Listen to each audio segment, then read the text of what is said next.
محمد صاحب کی طرف سے جو انڈیا سے ہیں، کیا نماز میں نیت کے لیے یہ کہنا ضروری ہے کہ میں 4 رکعت فرض نماز پڑھ رہا ہوں، منہ میرا کعبہ شریف کی طرف، امام صاحب کے پیچھے، یا دل میں ہی پتہ ہو کہ آپ 4 رکعت فرض پڑھ رہے ہیں تو یہ بھی کافی ہوگا؟ دیکھیں، یہ کہ منہ میرا کعبہ شریف کی طرف اور اس امام کے پیچھے، تو منہ تو کعبہ شریف کی طرف ہوتا ہے تو نماز ہوتی ہے، اس لیے اس کی نیت ضروری نہیں ہے۔ باقی یہ کہ امام کے پیچھے میں دل میں اتنا ارادہ کافی ہے کہ میں جماعت سے نماز پڑھ رہا ہوں، اکیلا نہیں پڑھ رہا۔ بعض دفعہ انسان صف میں کھڑا ہوتا ہے، اپنی نیت باندھ لیتا ہے، تو دل میں بس اتنا ارادہ ہوتا ہی ہے جب آپ صف میں کھڑے ہیں، تو اور کیا کرنے کے لیے کھڑے ہیں؟ اپنی نماز تھوڑی پڑھنے کے لیے کھڑے ہیں۔ تیسرا مسئلہ یہ کہ 4 رکعت فرض پڑھ رہا ہوں، 2 رکعت فرض پڑھ رہا ہوں، یہ نیت لغو ہے۔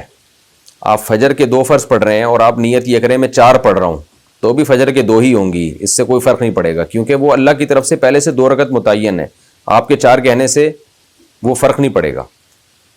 ظہر میں آپ نے یہ نیت کر لی کہ میں ظہر کی 2 رکعت پڑھ رہا ہوں، تو بھی نماز آپ کی ہو جائے گی، کیونکہ ظہر کی 4 رکعت ہوتی ہیں، 2 ہوتی نہیں ہیں۔ سفر میں آپ نے 2 پڑھنی ہے، اگر آپ نے یہ نیت کر لی میں 4 پڑھ رہا ہوں تو بھی 2 ہی پڑھنی پڑیں گی اور نماز ہو جائے گی، کیونکہ سفر میں اللہ کی طرف سے 2 متعین ہے۔ تو صرف اتنی نیت کرنی ہے کہ ظہر ہے یا عصر ہے، کیونکہ ظہر میں آپ کے پاس یہ بھی آپشن تھا کہ آپ پچھلی کوئی قضا پڑھ لیں، یہ بھی آپشن تھا کہ سنت پڑھ لیں، یہ بھی آپشن تھا کہ فرض پڑھ لیں، تو یہ 3 آپشن تھے آپ کے پاس، تو ان میں سے ایک کو آپ نے خود متعین کرنا ہے کہ فرض پڑھ رہا ہوں یا سنتیں۔ نمبر 2، ظہر پڑھ رہا ہوں یا پچھلی کوئی قضا پڑھ رہا ہوں۔ تو جب آپ نے یہ نیت کر لی کہ نہیں جی ظہر ہے، تو 4 رکعتیں 2 رکعتیں یہ لغو کام ہو جائے گا، اس کی ضرورت نہیں ہے۔ بس اتنی نیت کہ ظہر ہے اور فرض ہے، بس۔ یعنی فرض سے میری مراد کہ ظہر ہے، آج کی ظہر ہے، یہ بھی ضروری نہیں کہ فرض ہے، کیونکہ ظہر تو ہے ہی فرض، تو سنت نہیں ہے۔ سنتیں پڑھ رہے ہیں تو دل میں یہ نیت ہو کہ یہ ظہر میں سنت پڑھ رہا ہوں، میں فرض نہیں پڑھ رہا، تو بس اتنا، یہ اتنی کافی ہے۔ آج کل نیتوں میں بہت زیادہ غلو ہونے لگا ہے۔ نماز پڑھنے اور نہ پڑھنے والے کی قبر کیسی ہوگی؟ اگر ہم نماز نہیں پڑھیں گے تو کل قبر میں ہمارا کیا حال ہوگا؟ اور اگر ہم نماز پڑھیں گے تو ہمارا قبر میں کیا حال ہوگا؟ دوبارہ وہی حال، 2 دفعہ قبر میں حال پوچھنا چاہ رہے ہیں آپ، اسماعیل صاحب انڈیا سے۔ اچھا، اگر نماز پڑھیں گے تو کیا حال ہوگا، نہیں پڑھیں گے تو کیا حال ہوگا؟ نہیں پڑھیں گے تو چترول لگیں گے آپ کے، پڑھیں گے تو قبر کشادہ ہو جائے گی آپ کے لیے، اللہ تعالیٰ کی طرف سے رحمت ہوگی اور سکون ہوگا۔ یہ تو حساب و کتاب ہوگا نا، جس میں سب سے پہلے ہے ہی نماز، تو اس میں نماز ہی میں پورے نہیں اترے تو قبر کے عذاب تو احادیث میں ہے، آگ کا عذاب ہے، قرآن میں آتا ہے نا، فرعون کو اللہ نے پانی میں غرق کیا اور آگ میں داخل کر دیا اس کو، النار یعرضون علیہا غدوا وعشیا، صبح و شام آگ میں جلایا جاتا ہے۔ قرآن سے پتہ چلتا ہے کہ قبر میں بھی آگ کا عذاب ہوتا ہے۔ اللہ تعالی ہم سب کو محفوظ رکھیں۔ جلسے میں صرف رب اغفر لی پڑھ سکتے ہیں کیا؟ 2 سجدوں کے درمیان صرف رب اغفر لی پڑھ سکتے ہیں، کیونکہ اتنا وقت نہیں ہوتا کہ بڑی دعا پڑھ سکیں، اور یہ کیا یہ دعا سنت ہے؟ حذیفہ عزیز انڈیا سے۔ جی ہاں، سنت ہے، پڑھ سکتے ہیں، پوری دعا نہ پڑھیں تو صرف رب اغفر لی پڑھ لیں۔ غسل کرنے میں بیماری کا اندیشہ ہو تو کیا تیمم کر سکتے ہیں؟ اگر عورت فجر کے وقت حیض سے پاک ہو جائے اور وہ اس وقت اسے غسل کرنے میں طبیعت خراب ہونے کا غالب اندیشہ ہو، تو کیا وہ کپڑے بدل کر تیمم کر کے نماز پڑھ سکتی ہے؟ زیبا صاحبہ انڈیا سے۔ دیکھیں، غسل میں اگر صبح سردیوں کی صبح ہے اور ٹھنڈا پانی ہے تو اس سے بیمار ہونے کا اندیشہ ہوتا ہے، تو ایسی صورت میں تو تیمم جائز ہے، لیکن اس صورت میں کہ پانی گرم کرنے کا کوئی انتظام ہی نہیں ہے آپ کے پاس، تو پانی گرم کرنے کا اگر انتظام ہے تو پھر تیمم جائز نہیں ہے۔ آپ پر لازم ہوگا کہ پانی گرم کریں، بے شک اس دوران نماز کا ٹائم ہی قضا ہو جائے، کیونکہ پانی کے ہوتے ہوئے تیمم نہیں ہے، تو گرم کریں اس کو۔ اور گرمیوں میں تو پانی سے نہانے سے کوئی بیمار نہیں ہوتا، ایسا نہ ہو کوئی وہم ہو آپ کو، گرمیوں میں تو ٹھنڈے پانی ہی سے نہایا جاتا ہے، تو کوئی وہم نہ ہو، واقعی بیمار ہونے کا غالب گمان ہو تو تیمم جائز ہوگا، ادروائز جائز نہیں ہوگا۔ کیا سجدہ تلاوت کی کوئی خاص دعا ہے؟ ہم نے بچپن میں یہ پڑھا تھا کہ سجدہ تلاوت عام سجدوں کی طرح کرنا ہوتا ہے اور اس میں سبحان ربی الاعلیٰ پڑھتے ہیں، لیکن کچھ دن پہلے ایک لڑکی نے مجھے یہ حدیث دکھائی کہ آپ صلی اللہ علیہ وسلم سجدہ تلاوت میں خاص دعا پڑھتے تھے، تو کیا ہمیں وہ دعا پڑھنی چاہیے یا عام سجدے والی تسبیح ہی پڑھنی چاہیے؟ بنت عبداللہ عام سردے والی تسبیح پڑھیں، اس کے بعد حدیث میں جو جو دعائیں منقول ہیں سب یاد کر لیں تو بہت اچھا ہے۔ نبی صلی اللہ علیہ وسلم سردے میں دعا مانگا کرتے تھے بعض دفعہ، وہ حدیث میں الفاظ ہیں، تو آپ وہ حدیث یاد کر لیں، وہ پڑھ لیں تو زیادہ اچھا ہے۔ نہیں بھی پڑھیں گے تو صرف سردہ کر لینا بھی کافی ہے، بلکہ کسی نے سبحان ربی الاعلیٰ نہیں بھی پڑھا، صرف سر رکھ کے سردہ کر لیا تو بھی سردہ ادا ہو جاتا ہے۔ سعودیہ میں 2 مثل پر عصر کی جماعت رہ جاتی ہو تو کیا کریں؟ یہاں عصر کی تقریباً تمام مسجدوں میں نماز فقہ شافعی کے مطابق 1 مثل پر ہوتی ہے، جبکہ میں فقہ حنفی کے مطابق 2 مثل پڑھتا ہوں، جس کی وجہ سے مجھے جماعت کی نماز چھوڑنی پڑتی ہے۔ اس صورت میں میرے لیے کیا حکم ہوگا؟ فراز صاحب سعودی عرب سے۔ آپ جماعت نہ چھوڑیں اور 1 مثل پہ ہی سعودی عرب میں نماز پڑھ لیا کریں، کیونکہ 1 مثل پہ نماز پڑھنا یہ حدیث سے بھی ثابت ہے، اور صاحبین جو امام ابو حنیفہ کے 2 شاگرد ہیں ان کی بھی یہی رائے ہے، اور خود امام حنیفہ کا ایک قول بھی یہی ہے۔ البتہ افضل ہمارے ہاں یہی ہے کہ 2 مثل پہ پڑھی جائے، لیکن جب 2 مثل تک ڈیلے کر رہے ہیں تو کسی مسجد میں جماعت ہی نہیں ملتی، تو جماعت کی تاکید وہ زیادہ ہے، اس لیے اس کو پھر آپ 1 مثل پہ ہی پڑھ لیا کریں۔ البتہ کہیں قریب کی کسی مسجد میں 2 مثل پہ جماعت سے نماز ہو رہی ہو تو پھر 2 مثل پہ پڑھیں آپ، پھر 1 مثل پہ نہ پڑھیں۔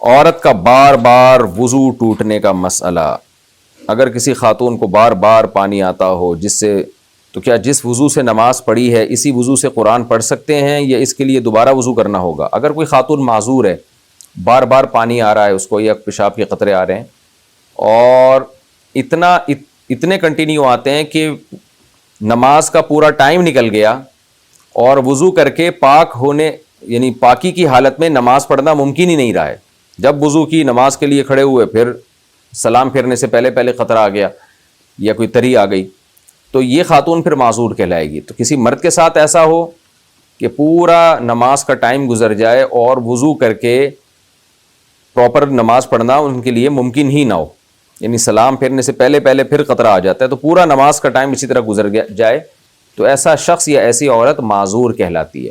اب معذور کے لیے حکم یہ ہے کہ جب کوئی ایک دفعہ معذور بن جائے تو پھر ہر نماز میں یہ ضروری نہیں ہے کہ ہر نماز میں پورا ٹائم تک کنٹینیو قطرے آتے رہیں، اس لیے کہ یہ کون بیٹھ کے دیکھتا رہے گا 24 گھنٹے، بس ایک دفعہ اگر ایسا ہو جائے تو وہ معذور ہے۔ پھر معذور کا حکم کیا ہے کہ پھر ہر نماز کے لیے جب بھی وقت داخل ہوگا نا، آپ نے ایک وضو کر لینا ہے، پھر اس وضو سے جتنی چاہیں نمازیں پڑھیں، تلاوت کریں، ہر نماز یا ہر تلاوت کے لیے الگ سے وضو کرنا ضروری نہیں ہے، بس اس ٹائم میں ایک وضو کافی ہے۔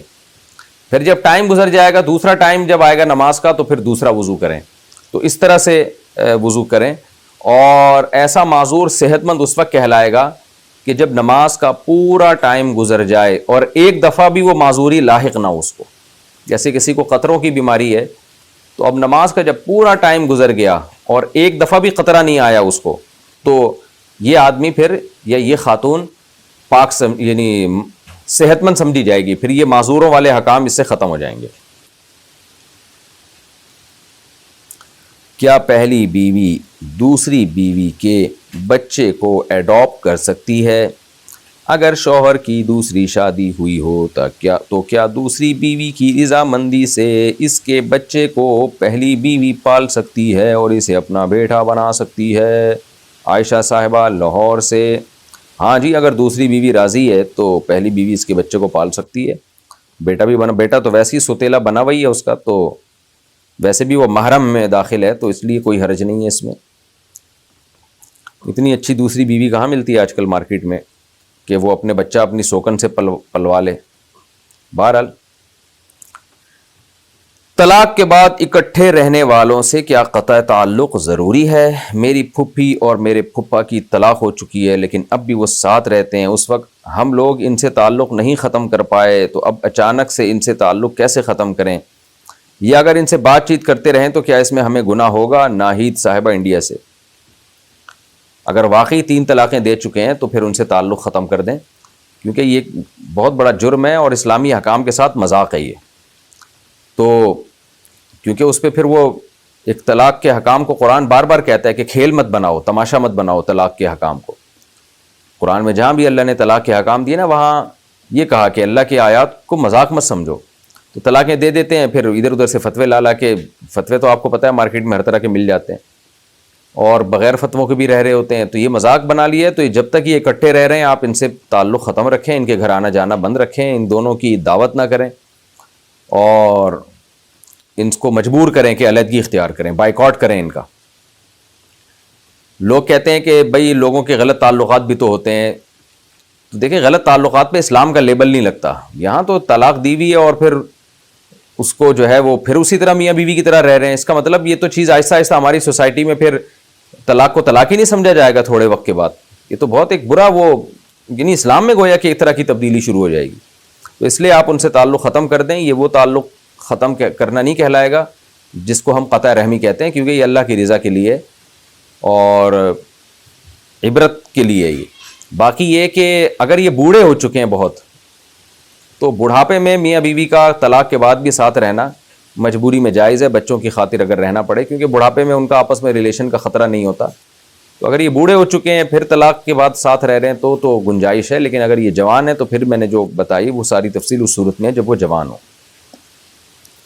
سسرال والوں پر دلہن کے حقوق. سسرال میں سسرال والوں اور شوہر کے اوپر دلہن کے کیا حقوق ہیں؟ اگر ساری زندگی ان کی خدمت کرنے کے باوجود ضلالت اور ظلم کی زندگی گزارنی پڑے تو اس صورت میں لڑکی کو کیا کرنا چاہیے؟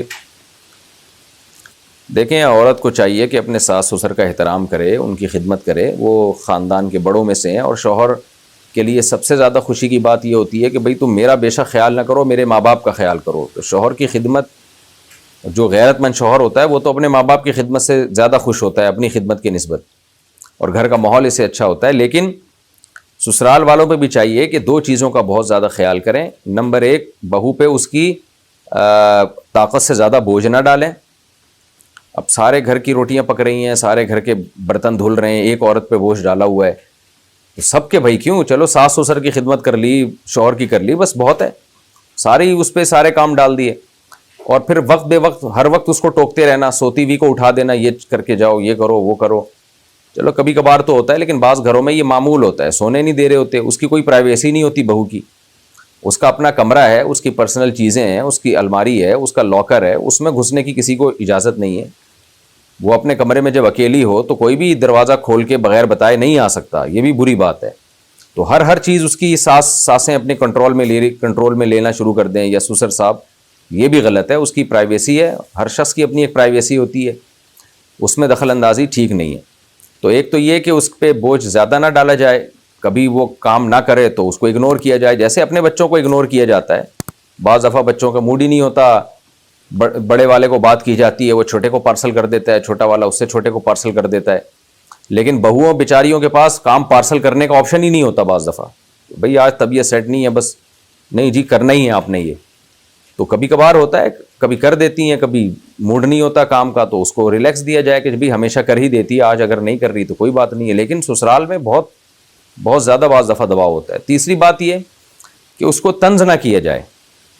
کوئی کام اس کو نہیں آتا یا کوئی کام تھوڑا سا آڑا ترشا کر دیا تو محبت سے، آرام سے، عزت سے سمجھا دیا جائے. اس کو طنز نہ کیے جائیں کہ تمہاری ماں نے تمہیں روٹی پکانا نہیں سکھائی، تمہارے باپ نے تمہیں یہ نہیں سکھایا، تمہارے گھر میں سلیقہ نہیں ہے، تم لوگ یہ ہو، تم لوگ فلانا ہو، تم لوگ ڈمکانے ہو.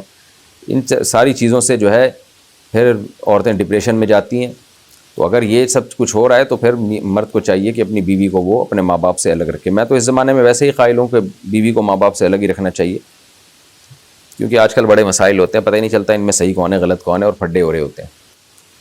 لیکن بہرحال اگر گھر میں اچھے ماحول میں اکٹھے رہ رہے ہیں تو پھر الگ نہ کریں.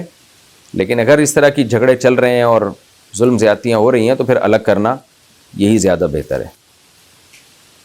نماز میں عورت کا جسم کا کتنا حصہ چھپانا فرض ہے؟ نماز میں عورت کے جسم کا کون سا حصہ کور ہونا ضروری نہیں اور کون سا حصہ چھپانا ضروری ہے؟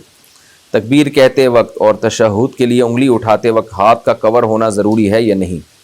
چہرہ، پاؤں اور دونوں ہاتھ، ان کے علاوہ پورا جسم عورت کے لیے چھپانا نماز میں ضروری ہے. ہاتھ کھول سکتی ہے.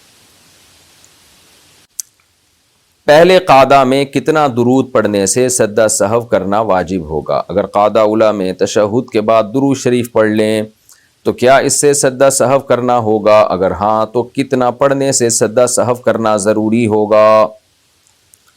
قاعدہ اولیٰ میں تشہد کے بعد درود شریف پڑھ لیا، اگر قاعدہ اولیٰ جو ہے اگر وہ ہے سنت مؤکدہ کا یا وطر کا یا فرض کا، اگر نوافل کا قاعدہ اولیٰ ہے تو اس میں تو پوری دعا بھی پڑھ لیں، کچھ نہیں ہوتا، درود شریف بھی پڑھ لیں۔ سنت مؤکدہ جیسے ظہر سے پہلے کی 4 سنتیں وہ، یا 3 وطر، یا کوئی فرض نماز پڑھ رہے تھے، اس میں اگر قاعدہ اولیٰ میں آپ نے اتحیات کے بعد درود شریف پڑھ لیا تو پھر اس درود شریف پڑھنے میں سجدہ سہو واجب ہوگا، اور وہ اللہم صلی علی محمد وعلی آل محمد کما صلیت علی ابراہیم، علی ابراہیم میں علی تک اگر آپ پہنچے تو تقریباً یہ 3 تسبیح کے بقدر مقدار بن جاتی ہے، ایک رکن کے بقدر، تو اس میں سجدہ سہو کرنا واجب ہوگا۔ اچھا، وسوسے کی وجہ سے نماز توڑ دیں یا جاری رکھیں؟ عام اوقات میں میرے خیالات صحیح ہوتے ہیں لیکن نماز میں غلط وسوسے آئیں تو اس کا کیا علاج ہے؟ کیا مجھے نماز توڑنی پڑے گی یا کیا کرنا ہوگا؟ جاوید قریشی کشمیر سے۔ کوئی نماز نہ توڑیں، نماز کو کنٹینیو کر کے مکمل کریں اور کسی نفسیاتی ڈاکٹر کو بتائیں، کیونکہ دماغ خراب کر دیتے ہیں یہ وسوسے کے مریض، اپنا بھی اور دوسروں کا بھی۔ نماز کنٹینیو پڑھیں، بس اس کو مکمل کریں، سلام پھیریں اور پتلی گلی سے نکلیں۔ کل بھی کوئی وسوسے کا بھی مریض آ گیا تھا، دماغ کھا لیا اس نے۔ بہن بھائیوں کی موجودگی میں منگیتر سے ایجاب و قبول کرنا۔ میری منگنی کو 2-3 سال ہو گئے ہیں، ابھی ہماری شادی کو 1 سال ہے۔ اگر ہم اپنے بہن بھائیوں کی موجودگی میں حق مہر کے ساتھ ایک دوسرے کو قبول کر لیں تو کیا اس سے نکاح ہو جاتا ہے؟ احمد، گجرات۔ قبول کر لیں کس حیثیت سے؟ میاں بیوی کی حیثیت سے قبول کریں گے اور 2 گواہ موجود ہوں، 2 مرد یا 1 مرد 2 عورتیں، تو نکاح ہو جائے گا۔ لیکن لڑکی کو چاہیے یہ کام نہ کرے چھپ کے اپنے ابا سے، اس کے سائیڈ ایفیکٹ بہت زیادہ ہوتے ہیں، اور غیر کفو میں نکاح ہوتا بھی نہیں۔ لڑکا اگر لڑکی کے جوڑ کا نہیں ہے تو پھر ہوگا بھی نہیں نکاح۔ دوسرے عمرے کے لیے ہوٹل سے احرام باندھیں یا حدود حرم سے باہر جا کر؟ کئی لوگ حدود حرم میں اپنے ہوٹلوں سے احرام باندھ کر حدود حرم سے باہر آتے ہیں، پھر وہاں پر نوافل ادا کر کے دوبارہ حدود حرم میں آ کے عمرہ کرتے ہیں۔ کیا یہ کرنا صحیح ہے یا ہمیں حدود حرم سے باہر ہی احرام باندھنا ہے؟ کامران احمد، مکہ مکرمہ سے۔ حدود حرم سے باہر جا کے آپ احرام باندھیں، پھر دوبارہ آپ عمرہ کریں۔ تو عمرہ کرنے کے لیے یہ ضروری ہے کہ جب ایک عمرہ آپ کا ہو گیا نا تو دوسرے عمرے کے لیے حدود حرم سے باہر جائیں۔ مسجد عائشہ سے جا کے بھی عمرہ کیا جا سکتا ہے۔ بیوٹی پارلر کا کام جائز ہے یا ناجائز؟ میں پارلر میں کام کرتی ہوں، کیا یہ کام حلال ہے یا حرام؟ جبکہ میں یہی کام جانتی ہوں اور گھر کے حالات کی وجہ سے یہ کام کرنا پڑتا ہے۔ دیکھیں، بیوٹی پارلر کا کام جائز ہے لیکن اس میں کچھ ناجائز کام ہوتے ہیں، اس سے آپ ایوائڈ کریں۔ آئی بروز بنانا حرام ہے، ناجائز ہے، تو کوئی بھی خاتون آتی ہے آئی بروز بنوانے کے لیے، اس کی آئی بروز نہیں بنا سکتی آپ۔ اور اسی طرح اور تو بالوں کے ایسے اسٹائل، ہیئر اسٹائل بنا دینا، بالوں کو اوپر لے جانا، ٹھیک ہے نا، کہیں سے بال چھوٹے کر دینا، کہیں سے بڑے کر دینا، یہ بھی ناجائز عمل ہے، اس سے بھی اجتناب کریں۔ تو یہ 2 کام ہی میرا خیال ہے بیوٹی پارلر میں ناجائز ہوتے ہیں، باقی جائز ہیں۔ اور کوئی ایسا کام نہ کریں جو تغییر خلق اللہ ہو، یعنی اس کے جیسے آج کل آپریشن کر دیتے ہیں نا، سرجری ورجری ہوتی ہے، وہ تو میرا خیال ہے بیوٹی پارلر میں اتنا آگے تک تو نہیں جاتے، لیکن اسپتالوں میں سرجری کر دیتے ہیں ڈاکٹر، پوری شکل ہی عورت کی چینج کر دیتے ہیں، تو یہ مرد کے لیے بھی جائز نہیں ہے، عورت کے لیے بھی جائز نہیں ہے یہ۔ شوہر بچوں کو نانا نانی سے ملنے سے روک سکتا ہے؟ میرے شوہر کا تعلق میرے والدین سے کسی وجہ سے خراب ہو چکا ہے، اس وجہ سے میرے شوہر میری اولاد کو میرے والدین سے ملنے نہیں دیتے ہیں، لیکن مجھے میرے والدین سے ملنے سے نہیں روکتے ہیں، پھر بھی میرے والدین مجھ سے خفا ہیں کہ میں اپنے شوہر کی خواہش کی وجہ سے اپنی اولاد کو ان سے ملواتی نہیں ہوں۔ اس صورت میں مجھے کیا کرنا چاہیے؟ نوری صاحبہ انڈیا سے۔ دیکھیں، جیسے ماں باپ سے ملنا بچوں کا ضروری ہے، ماں باپ سے نہیں ملنے سے روک سکتے، تو نانا نانی بھی ماں باپ ہی کی جگہ ہوتے ہیں، ان کے بھی وہی حقوق ہیں جو ماں باپ کے ہیں، تو اس لیے آپ کے شوہر آپ کے بچوں کو نانا نانی سے ملنے سے نہیں روک سکتے۔ ہاں، محدود کر سکتے ہیں کہ بہت زیادہ نہ ملو، لمٹ میں لا سکتے ہیں اس کو، لیکن ملنے سے ہی روک دینا یہ قطع رحمی ہے، یہ جائز نہیں ہے۔ تو آپ اس بارے میں شوہر کی بات، پہلے تو شوہر کو محبت سے سمجھا دیں، اللہ کرے سمجھ میں آ جائے، نہیں آتا سمجھ میں تو ملوا لیں، لیکن پھر اس کے سائیڈ ایفیکٹ آپ کو کیا ہوں گے وہ بھی دیکھ لیں۔ تو برداشت ہے تو کریں یہ کام، نہیں تو پھر شوہر کو چھوڑ دیں اپنے حال پہ، اللہ اس سے خود ہی حساب لے لے گا قیامت کے دن۔ دوسرا شوہر پہلے شوہر کے بچوں سے ملنے نہ دے تو بیوی کیا کرے؟ میرا کچھ وقت پہلے دوسرا نکاح ہوا ہے، پہلی شادی سے جو بچے ہیں وہ ان کے ابا کے ہی پاس ہیں۔ میرے دوسرے شوہر کو بالکل نہیں پسند کہ میں بچوں سے بات کروں اور ملوں، اگر بات کرنے بھی دیتے ہیں تو دن میں صرف ایک بار فون پر، اس کی وجہ سے ہمارے درمیان مسائل رہتے ہیں، صورت میں میرے لیے شرعاً کیا حکم ہے؟ اچھا، یہ تو غلط بات ہے بھائی، آپ کے بچوں سے شوہر کو چاہیے کہ ملنے دیں آپ کو۔ ہاں روزانہ آپ مل رہی ہیں جس کی وجہ سے شوہر ڈسٹرب ہو رہا ہے تو ایک الگ بات ہے، لیکن وہ بچوں کی ایج پہ بھی ڈیپینڈ کرتا ہے کتنی ایج ہے۔ بہرحال شوہر بچوں کو ماں سے ملنے سے نہیں روک سکتا، تو بہتر یہ کہ ٹائم متعین کر لیں جس میں وہ آپ سے آ کے ملا کریں، آپ ان کے ساتھ کھیلیں کودیں اور پھر بچوں کو واپس بھیج دیں۔ تو یا آپ چلی جائیں وہاں جا کے مل لیں بچوں سے، لیکن اپنے جو ایکس ہسبینڈ ہے اس کی غیر موجودگی میں، کیونکہ وہ جس مرد سے طلاق لی ہوئی ہے اس سے پھر جا کے اس طرح سے ملنا یہ ٹھیک عمل نہیں ہے، تو آپ ملیں اس سے، شوہر نہیں روک سکتا، یہ شرعاً جائز نہیں ہے شوہر کے لیے۔ ٹائم متعین کر دیں کہ بھائی اتنے ٹائم تک آپ ملیں، کیونکہ پھر یہ شوہر کو ڈر ہوتا ہے کہ سارا دن پھر وہیں نہ بیٹھی رہے یا بچے ہی سارا دن گھر میں ہی نہ گھسے رہیں، تو یہ خوف ہوتا ہے۔ لیکن ملنے سے مکمل روک دینا یہ حرام ہے، ناجائز ہے بالکل۔ شوہر کو چاہیے اس میں نا وہ خود دل بھی بڑا کرے، اس میں اس شوہر کا بھی فائدہ ہے، عورت ریلیکس رہے گی، سکون میں رہے گی جب اپنے بچوں سے ملتی رہے گی، جب نہیں ملے گی تو ڈپریشن میں جائے گی، اس سے ٹینشن تو پھر خواتین پارسل کرتی ہیں نا، ہر ایک پارسل کرتا ہے، جب آپ کو ٹینشن ہوگی مرد کو ٹینشن ہوتی ہے وہ عورت کو پارسل کرتا ہے، عورت کو ٹینشن ہوتی ہے مرد کو پارسل کر دیتی ہے، تو گھر میں ٹینشن کا ماحول ہوگا تو اس سے ہر ایک کو ہی نقصان ہے، اس لیے بھی مرد کے لیے یہ کام حماقت ہے۔ زیادہ زکوٰۃ دے دی تو اگلے سال میں ایڈجسٹ کر سکتے ہیں، اگر کوئی اپنی زکوٰۃ مہینہ مہینہ نکالتا ہو اور سال کے آخر میں جب حساب لگائیں تو جتنی زکوٰۃ بنتی ہے اس سے زیادہ ادا کر دی ہو تو جو مزید زکوٰۃ اس نے دی ہے کیا اسے اگلے سال کی زکوٰۃ میں شامل کر سکتے ہیں یا اس کا کیا حکم ہوگا؟ احمد الرحمان کراچی۔ نہیں جی، اگلے سال کی زکوٰۃ میں نہیں شامل کر سکتے اس کو، جو زیادہ دے دی وہ غریبی ہو گئی، تو اگلے سال کی زکوٰۃ پھر اگلے سال کے حساب سے الگ نکلے گی۔ قرآن بھول گئے کہ کہاں چھوڑا تھا تو کیا کریں؟ اگر کوئی قرآن پاک پڑھتے پڑھتے بھول جائے کہ آخری دفعہ اس نے کہاں چھوڑا تھا تو اب اس کے لیے کیا حکم ہوگا؟ کیا اسے دوبارہ پہلے پارے سے شروع کرنا چاہیے یا کیا کرنا چاہیے؟ بس غالب گمان جہاں ہو وہیں سے شروع کر دے، اور کوئی اس میں ایسی بات نہیں ہے، ٹینشن نہ لے۔ موبائل میں تلاوت قرآن کا حکم، موبائل میں قرآن شریف پڑھنا کیسا ہے؟ جائز ہے، باعث ثواب ہے، البتہ مصحف میں پڑھیں تو وہ زیادہ اچھی بات ہے، اسلاف کی سنت کے زیادہ قریب ہے وہ۔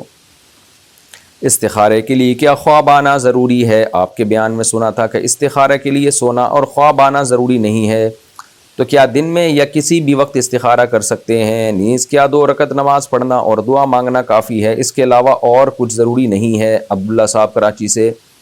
جی بالکل آپ نے صحیح سنا تھا، نہ استخارے کے لیے سونا ہے نہ خواب ہے، کچھ بھی نہیں ہے، بس 2 رکعت پڑھ کے دعا مانگیں تو جب چاہے مانگ لیں، دن میں بھی مانگ سکتے ہیں رات کو بھی مانگ سکتے ہیں، اس کے علاوہ اور کچھ بھی نہیں ہے۔ اور میں بار بار کہتا ہوں استخارہ اللہ سے مشورہ نہیں ہے، دعا ہے کہ اللہ جو بہتر ہے مقدر کر دے، کوئی مشورہ نہیں لیا جاتا کہ اللہ میاں آپ کو بتائیں گے۔ لڑکی کا بلا وجہ رشتے سے انکار کرنا، بیٹی رشتے کے لیے انکار کرتی ہے کہ بس دل نہیں مانتا اور یہ میرا شرعی حق ہے، تو کیا ایسا رشتہ تو شریعت کے لحاظ سے بالکل ٹھیک ہو وہ اس سے بلا وجہ انکار کر سکتی ہے یا نہیں؟ نہیں کر سکتی انکار، کیونکہ آگے ماں باپ کے لیے بڑے مسائل کھڑے ہو جاتے ہیں، اس میں مناسب رشتہ آیا ہے، لڑکی بھی بالغ ہے، تو وہ بعض دفعہ لڑکیاں نہیں مان رہی ہوتی ہیں اور پھر اس کا نقصان یہ ہوتا ہے کہ اچھے رشتے آنا بند ہو جاتے ہیں، لڑکی بھی ڈپریشن میں جاتی ہے، ماں باپ کو بھی ٹینشن دیتی ہے، تو یہ بے وقوف بچیاں ہوتی ہیں، تو ان کو چاہیے کہ ماں باپ جہاں رشتے کا کہہ رہے ہیں وہاں کر لیں۔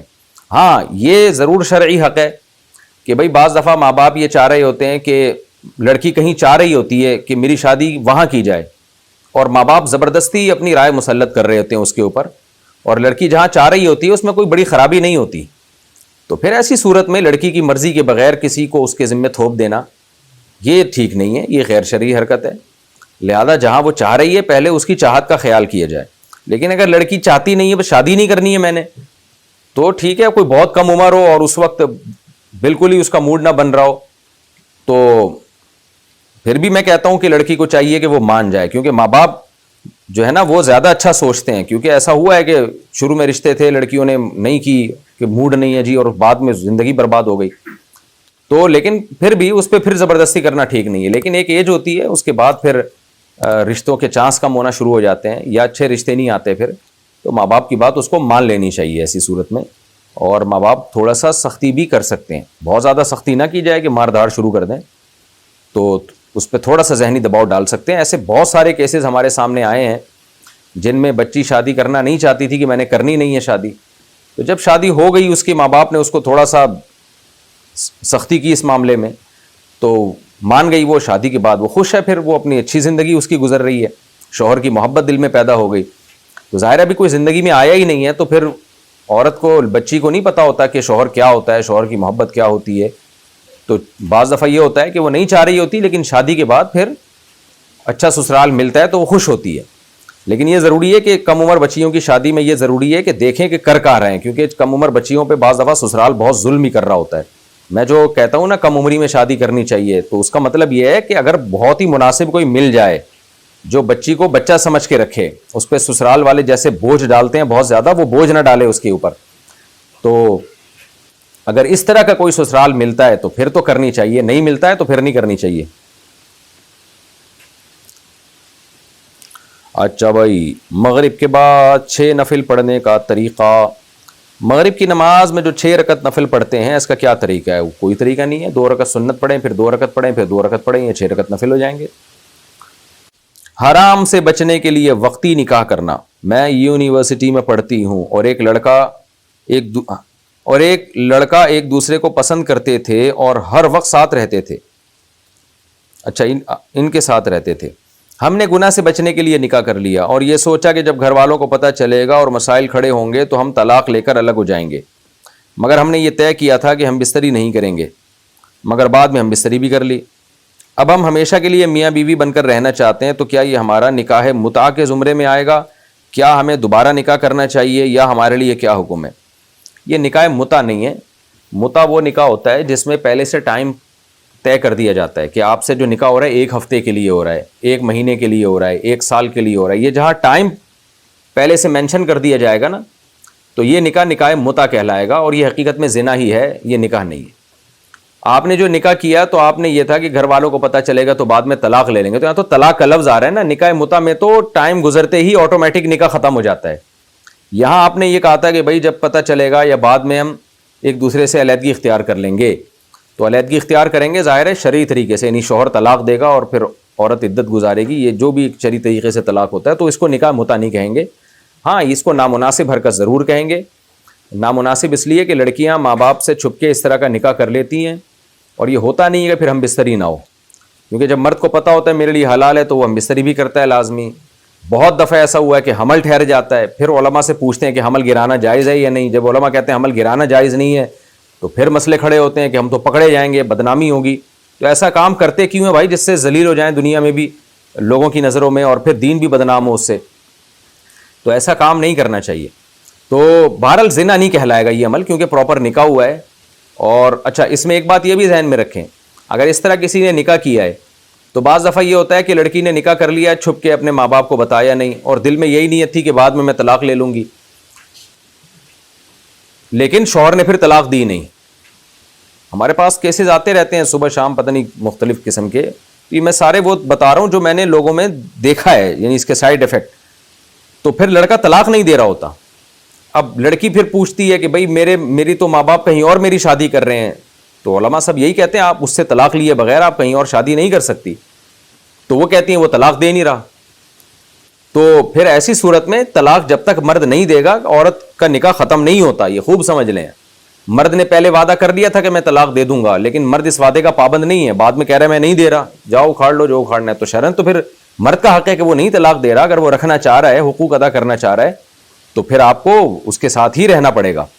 پھر یہ نہیں عورت کہہ سکتی چونکہ میرے ماں باپ راضی نہیں ہیں تو اب جو ہے اور شوہر بھی طلاق نہیں دے رہا تو کوئی بات نہیں, میں ویسے ہی میں نے طلاق دے دی. عورت نہیں طلاق دے سکتی. اور ایسی صورت میں کورٹ سے بھی خلا نہیں لیا جا سکتا, کیونکہ کورٹ سے خلا اس صورت میں جائز ہے کہ جب شوہر رکھنے کے لیے تیار نہ ہو. یعنی شوہر کہہ دے میں نہیں حقوق دے رہا, میں نہیں رکھوں گا, تو پھر یا تو خود شوہر طلاق دے, طلاق نہیں دیتا تو کورٹ سے طلاق لی جا سکتی ہے, خلا لیا جا سکتا ہے. لیکن اگر شوہر کہتا ہے کہ میں تو رکھنے کے لیے ایگری ہوں, تو پھر کورٹ سے بھی خلا نہیں لیا جا سکتا. اور اگر شوہر یہ کہہ دے کہ میں نہ طلاق دوں گا نہ تمہیں رکھوں گا, تو پھر کورٹ سے خلا تو لیا تو جا سکتا ہے, لیکن خلا کے لیے کورٹ ڈاکومنٹ مانگتی ہے. کورٹ کہتی ہے کہ بھئی آپ کے پاس نکاح نامہ کہاں ہے, تو نکاح نامہ ہوتا نہیں ہے کیونکہ زبانی نکاح ہوا ہوتا ہے. تو عورت ہمیشہ کے لیے لٹک جاتی ہے. پھر حرام کاری کی طرف جاتے ہیں. پھر کیا کرتے ہیں کہ جی طلاق لیے بغیر کہیں اور شادی کر رہے ہوتے ہیں کہ چونکہ میرا شوہر مجھے طلاق دے نہیں رہا تو میں نے خود ہی طلاق دے دی ہے, یا وہ ساری زندگی کا زنا اور حرام کاری. اس لیے اس کے سائیڈ ایفیکٹ بہت زیادہ ہیں. تو میں نہیں کہہ رہا کہ یہ زنا ہے, کیونکہ نکاح بہرحال ہوا ہے اور نکاح میں ٹائم باؤنڈ بھی نہیں تھا کہ اتنے دن کے لیے ہو رہا ہے, تو وہ متع نہیں کہلائے گا, یہ نکاح ہی کہلائے گا. لیکن یہ نکاح کا طریقہ, اس کے سائیڈ ایفیکٹ بہت زیادہ ہونے کی وجہ سے یہ نکاح بالکل غیر مناسب ہے, اور اس ایسے نکاح کو اپریشیٹ نہیں کیا جا سکتا, کیونکہ اس میں مرد پھر عورت کی مجبوری سے بہت زیادہ ناجائز فائدے اٹھاتے ہیں. پھر طلاق دیتے نہیں ہیں, اور بعض دفعہ دے بھی دیتے ہیں تو حمل ٹھہر جاتا ہے عورت کو, اس کا گرانا ٹھیک نہیں ہوتا. اور بعض دفعہ یہ بھی ہوتا ہے کہ پھر لڑکی کنواری نہیں رہتی ہے, پھر وہ کہیں اور نکاح کرتی ہے تو دوسرے شوہر کو دھوکہ دے رہی ہوتی ہے. وہ یہ سمجھ رہا ہوتا ہے کنواری ہے, حالانکہ اس نے 1 سال کسی مرد کے نکاح میں گزارا ہوتا ہے, اس سے بھی زیادہ گزارا ہوتا ہے. تو ایسا کام نہیں کرنا چاہیے جس میں اتنے سارے بکھیڑے ہوں. یہ ضرور ہے کہ جب آپ کا کوئی بوائے فرینڈ ہے کالج میں, یونیورسٹی میں, تو اس کو بولیں بھائی نکاح کرو, ماں باپ کو بولیں میرا اس سے نکاح کریں, تو ماں باپ اگر نکاح پہ ایگری نہیں ہوتے تو کورٹ میرج کر لی جائے, جا کے عدالت سے اسی وقت ہمت کر لی جائے. تو پھر ماں باپ کو روکنے کا حق نہیں ہے. وجہ اس کی ہے کہ ماں باپ نے کیا, جب آپ کو کو ایجوکیشن میں بچیوں کو ایڈمیشن کرا دیا اور وہاں بوائے فرینڈ بن رہے ہیں ان کے, تو لڑکی بوائے فرینڈ بنانے سے پہلے تو ابا سے پوچھ نہیں رہی ہے, تو شوہر بنانے سے پہلے کیوں پوچھ رہی ہے بھائی؟ پھر وہ کیونکہ زنا کی طرف جا رہا ہے معاملہ. تو ماں باپ کو چاہیے کہ اگر وہ چاہتے ہیں نا کہ بچی ہماری مرضی سے شادی کرے, تو پھر آپ اس کو گھر میں بند رکھیں اور یونیورسٹی بھیجیں. ایسی یونیورسٹی جہاں سے لڑکیاں پڑھتی ہوں, لڑکے نہ ہوں. اور اگر ایسی یونیورسٹی میں بھیجا ہے جہاں لڑکے بھی پڑھتے ہیں تو پھر پوری نگرانی رکھیں اس کے اوپر, اس کے آنا جانا, اس کے موبائل, یہ سب چیزیں چیک کریں, تو پورا کنٹرول رکھیں. پھر اس کے بعد وہ آپ جہاں بولیں گے شادی کرے گی وہ. لیکن آپ نے نہ اس سے موبائل چیک ہو رہا ہے, نہ وہ آنے جانے کی ٹائمنگ چیک ہو رہی ہے, نہ یہ چیک ہو رہا ہے وہاں کس کے ساتھ بیٹھ رہی ہے, 20 قسم کے مردوں سے اس کی سلام دعا ہو رہی ہے. اس کے بعد جب کسی پہ اس کا دل آتا ہے اور وہ کہتی ہے میں نے یہاں شادی کرنی ہے, تو ابا کہتے ہیں, اماں کہتی ہیں نہیں ہماری مرضی کے بغیر شادی نہیں ہوگی. نتیجہ کیا نکلتا ہے؟ پھر وہ دوستیاں لگاتی ہے, زنا کی طرف معاملات جاتے ہیں. تو جب یہاں تک معاملہ پہنچ گیا ہو بوائے فرینڈ تک, تو پھر اسٹیپ شادی ہی ہے بھائی. پھر ہم نہیں مشورہ دیتے کہ ماں باپ منع کر رہے ہیں تو نہ کریں, پھر آپ شادی کریں لیکن پراپر نکاح کریں. اور لڑکی کا تحفظ اس میں ہوتا ہے کہ کورٹ میرج کروائی جائے شوہر سے, تاکہ وہ کم بخت بعد میں مکرے نہیں. 2 گواہوں میں لا کے پھٹ سے نکاح کرا دیا, بعد میں مرد مزے اڑاتا ہے, بعد میں مکر جاتا ہے, زندگیاں لڑکیوں کی تباہ ہوتی ہیں. چھوڑ بھی دے گا, طلاق دے بھی دے گا, تو بھی تو لڑکی کی زندگی تباہ ہوگی نا. وہ اگلا اس کو کنواری سمجھ رہا ہے, اور یہ جو میرڈ ہو چکی ہوتی ہے اس میں بھی لڑکی کا نقصان ہے. نئے مرد کو بعد میں پتہ چلتا ہے تو وہ ساری زندگی کے لیے اس کا اعتماد ختم ہو جاتا ہے اپنی بیوی پہ. تو یہ ساری چیزیں عورت کے تحفظ کے لیے میں بتا رہا ہوں. مردوں کو اس میں نقصان نہیں ہوتا, عورت کو نقصان ہوتا ہے. فوٹو البم بنانے کا کام کرنا کیسا ہے؟ میں تصاویر کی پرنٹنگ کا کام کرتا ہوں, جس میں پتہ نہیں کیا لکھا ہے, فریمز اور البم بھی شامل ہیں. کیا یہ کام کرنا ٹھیک ہے یا غلط؟ سہیب صاحب ایبٹ عباس سے. دیکھیں جو پرنٹڈ تصویر ہوتی ہے نا کاغذ پہ, وہ جاندار کی تصویر وہ بنانا حرام ہے, سوائے پاسپورٹ کی ضرورت اور جو امیگریشن وغیرہ کے لیے, ویزے کے لیے جو ضرورت ہو, یا ایگزام دینے کے لیے. تو جہاں ضرورت ہوگی اس حد تک یہ بنانا بھی جائز ہے, اس کی ارننگ بھی جائز ہے. جہاں ضرورت نہیں ہے تو وہاں یہ تصویر بنانا بھی ناجائز اور اس کی آمدن بھی ناجائز ہے. تو میرا مشورہ ہے کہ آپ کوئی اور کام کر لیں. کیا کوئی سورت سن پر پڑھنے کا ثواب ملتا ہے؟ سورت سن پر, اچھا سننے سے پڑھنے کا ثواب ملتا ہے. کیا ہم قرآن مجید کی کوئی سورت سن لیں تو کیا اسے پڑھنے کا ہمیں ثواب ملتا ہے؟ ابو ذر انڈیا سے. جی بالکل, پڑھنے کا ثواب تو نہیں ملے گا لیکن سننے کا بھی ثواب ملتا ہے. اگر قرآن پڑھنے کا ٹائم نہیں ہے تو سن لیں, لیکن پڑھنے کا ثواب بہرحال زیادہ ہے. گیسٹ ہاؤس میں غیر شادی شدہ جوڑے آتے ہوں تو کمائی کا حکم, کیا گیسٹ ہاؤس کی کمائی حلال ہے جبکہ وہاں غیر شادی شدہ کپلز بھی آتے ہیں؟ محمد جاوید انڈیا سے. اگر گیسٹ ہاؤس بنانے کا مقصد زنا کو پروموٹ کرنا نہیں تھا بلکہ گیسٹ آ کے ٹھہریں گے یہاں, اس کا آپ ان سے کرایہ لیں گے, تو پھر اس میں جو بھی آگے ٹھہرے آپ کے لیے ارننگ جائز ہے. اور اگر وہ بنایا ہی گیا ہے زنا کا اڈہ, جیسے کہ ہمارے ہاں پاکستان میں چند سال پہلے آئس کریم پارلر کے نام پہ زنا کے اڈے کھل گئے تھے. اللہ تعالیٰ حکومت کو جزائے خیر دے, جس نے بھی گورنمنٹ نے بند کرائے وہ الحمدللہ. تو وہ تو نام آئس کریم پارلر تھا اور نام ہوٹل تھا، لیکن اس کے پیچھے یہی تھا کہ جن لوگ کو بھی شیلٹر چاہیے لڑکا لڑکی کو ملاقات کے لیے، وہ شیلٹر ان کو دیا جاتا تھا. تو وہ تو خالص حرام ہے کیونکہ بنا ہی زنا کے لیے وہ. تو آپ نے گیسٹ ہاؤس بنایا یا کوئی ہوٹل بنایا رہائش کے لیے، اب اس میں اگر کوئی آ کے غلط کرتا ہے تو وہ گناہ گار ہوگا، انشاءاللہ ہوٹل والا گناہ گار نہیں ہوگا. لیکن پھر بھی حتی الامکان کوشش کریں کہ یعنی قانون سازی کریں. بہتر یہی ہے کہ کوئی جوڑا آتا ہے تو اس سے پوچھیں کہ بھائی ہمارے یہاں ہوٹل کا لا یہ ہے کہ اگر آپ کی یہ بیوی ہے تو آپ کو ٹھہرنے کی اجازت دی جائے گی، ادروائز آپ کو اجازت نہیں دی جائے گی. احتیاط اسی میں ہے، اور تقوی کا تقاضا بھی یہی ہے کیونکہ زنا بہت ہی گندا جرم ہے. آپ کیوں اپنا کمرہ کسی کو دے رہے ہیں کہ وہ غلط استعمال کرے اور ایک اجنبی عورت کے ساتھ وہاں آ کے ٹھہرے؟ کچھ غیرت کے بھی تقاضے ہوتے ہیں. تو آمدن حلال حرام کی بات نہیں کر رہا میں، آمدن حلال حرام ہونے کے اصول کچھ اور ہیں لیکن غیرت کے اصول کچھ اور ہوتے ہیں. تو آپ یہی کریں کہ کوئی بھی آتا ہے لڑکا لڑکی تو اس سے بولیں کہ بھائی ہم یہاں میرڈ لوگ آئیں گے یہاں پہ، یا یہ کہ یہاں پر جو ہے مرد ٹھہریں یا عورتیں ٹھہریں. اس طرح کا کوئی قانون بنائیں آپ، یہ آپ کے لیے بھی بہتر ہے. اس سے آمدن میں انشاءاللہ اللہ برکت دے گا، تاکہ ایسا نہ ہو کہ یہ گیسٹ ہاؤس صرف زنا کا ایک اڈا ہی بن جائے. بچت کا حصہ سسرال والوں کو دینا. میری کپڑے کی چھوٹی سی دکان ہے، میں اپنی بچت میں سے 5% الگ رکھتا ہوں. میری جس گھر میں منگنی ہوئی ہے وہ بہت غریب ہیں، میں چاہتا ہوں کہ جو 5% الگ رکھتا ہوں وہ ان کو دے دوں تاکہ اپنی بیٹی کے پڑھنے کے لیے یا اس کی شادی کا سامان وغیرہ جمع کرنے کے لیے استعمال کر لیں. اس بارے میں رہنمائی فرما دیں. عبدالجبار اکاڑہ سے. بالکل جائز ہے جی، ثواب ہے، ڈبل ثواب ہے، بلکہ رشتہ داری بھی جڑے گی اور صدقے کا ثواب بھی ملے گا. تہجد کی ہر رکعت میں سورہ اخلاص پڑھ سکتے ہیں کیا؟ تہجد کی ہر رکعت میں سورہ اخلاص پڑھ سکتے ہیں. نیز ایک رکعت میں کتنی بار سورہ اخلاص پڑھ سکتے ہیں؟ جتنی بار چاہیں پڑھ سکتے ہیں، ہر رکعت میں بھی پڑھ سکتے ہیں. لیکن افضل یہ ہے کہ کبھی کبھار ایسا کریں. باقی کوشش یہی کریں کہ عام معمول جو نبی صلی اللہ علیہ وسلم کا تھا کہ ہر رکعت میں الگ صورت پڑھتے تھے، تو عام معمول یہی بنائیں. کبھی کبھار جوش ہے، سورہ اخلاص پڑھنے کا بڑا دل کر رہا ہے تو پھر پڑھ لیں، زیادہ بھی پڑھ لیں. حدیث سے یہ بھی ثابت ہے. باپ کے گھر جا کہنے سے طلاق کا حکم. بیوی سے کہا کہ طلاق لے، جا باپ کے گھر. جواب میں بیوی نے کہا میں کیوں لوں؟ تو کیا اس سے طلاق ہو جائے گی؟ نہیں ہو جائے گی بھائی. ناپاکی کی حالت میں ٹینکی میں ہاتھ چلا گیا تو کیا پانی ناپاک ہو جائے گا؟ مجھے احتلام کی وجہ سے غسل فرض ہوا، اگلی صبح مجھ سے انجانے میں پانی کی ٹینکی میں ہاتھ لگ گیا تو کیا اب ٹینکی کا پورا پانی ناپاک ہو گیا؟ نہیں جی، اگر آپ کا ہاتھ ناپاک نہیں تھا اور ہاتھ پانی کی ٹینکی میں چلا گیا تو پانی ناپاک نہیں ہوتا. البتہ ٹینکی اگر چھوٹی ہے تو پانی مستعمل ہو جاتا ہے. مستعمل کا مطلب کہ استعمال شدہ پانی، اس سے وضو غسل نہیں ہو سکتا. کپڑوں پہ لگ جائے گا، کپڑے ناپاک نہیں ہوں گے لیکن مستعمل ہو گیا. لیکن اگر یہ غلطی سے ہوا تو مستعمل بھی نہیں ہوا. تو کوشش یہی کرنی چاہیے کہ جب تک ہاتھ دھو نہ لیں پانی کی ٹینکی یا بالٹی میں ہاتھ نہ ڈالیں، کیونکہ وہ مستعمل ہو جاتا ہے پانی. لیکن غلطی سے چلا جائے یا مگا ہی اندر پڑا ہوا ہے، اس کو نکالنے کے لیے ہاتھ مجبوری میں ڈالنا پڑ رہا ہے، تو وہ پھر ایک الگ بات ہے. تو ضرورت کے وقت یا بھولے سے ہو جائے تو پانی مستعمل نہیں ہوتا، ادروائز مستعمل ہو جاتا ہے، لیکن ناپاک نہیں ہوتا جب تک ہاتھ پہ کوئی ناپاکی نہ لگی ہو. بار بار احتلام سے ہر بار غسل فرض ہے. اگر روزانہ احتلام ہو یا دن میں 2 مرتبہ احتلام ہو جائے تو کیا ہر بار غسل کرنا ضروری ہوگا؟ جی ہاں بھائی، جب بھی احتلام ہوگا غسل کرنا ضروری ہوگا نماز سے پہلے. ہاں، کسی کو 2 دفعہ احتلام ہوا اور ابھی نماز کا ٹائم نہیں آیا اور اس نے غسل نہیں کیا، یعنی غسل کیے بغیر دوبارہ احتلام ہو گیا، تو پھر ایک ہی دفعہ غسل کرنے میں جتنی بھی دفعہ بھی احتلام ہوا ہے وہ سب کی طرف سے کافی ہو جائے گا. ریاض احمد صاحب ڈیرہ بگٹی سے پوچھتے ہیں، ڈیرہ بگٹی، 3 یا 40ویں دن خصوصی ایصال ثواب کا حکم. ہمارے علاقے میں مرحوم کے ایصال ثواب کے لیے 3 دن یا 40 دن بعد خیرات کی جاتی ہے. شریعت میں اس کا کیا حکم ہے؟ جناب، یہ 3 دن یا 40 دن کے بعد دنوں کی تعیین کے ساتھ یہ کام کرنا یہ بدعت عمل ہے. اس سے رکنا فرض ہے، اس سے میت کو ثواب نہیں پہنچے گا. بلکہ میت کو اگر پتہ ہو نا میرے مرنے کے بعد میرے جو رشتہ دار ہیں وہ بدعت کریں گے، تو میت پر واجب ہے کہ وہ وصیت کرے کہ یہ کام نہیں کرنا.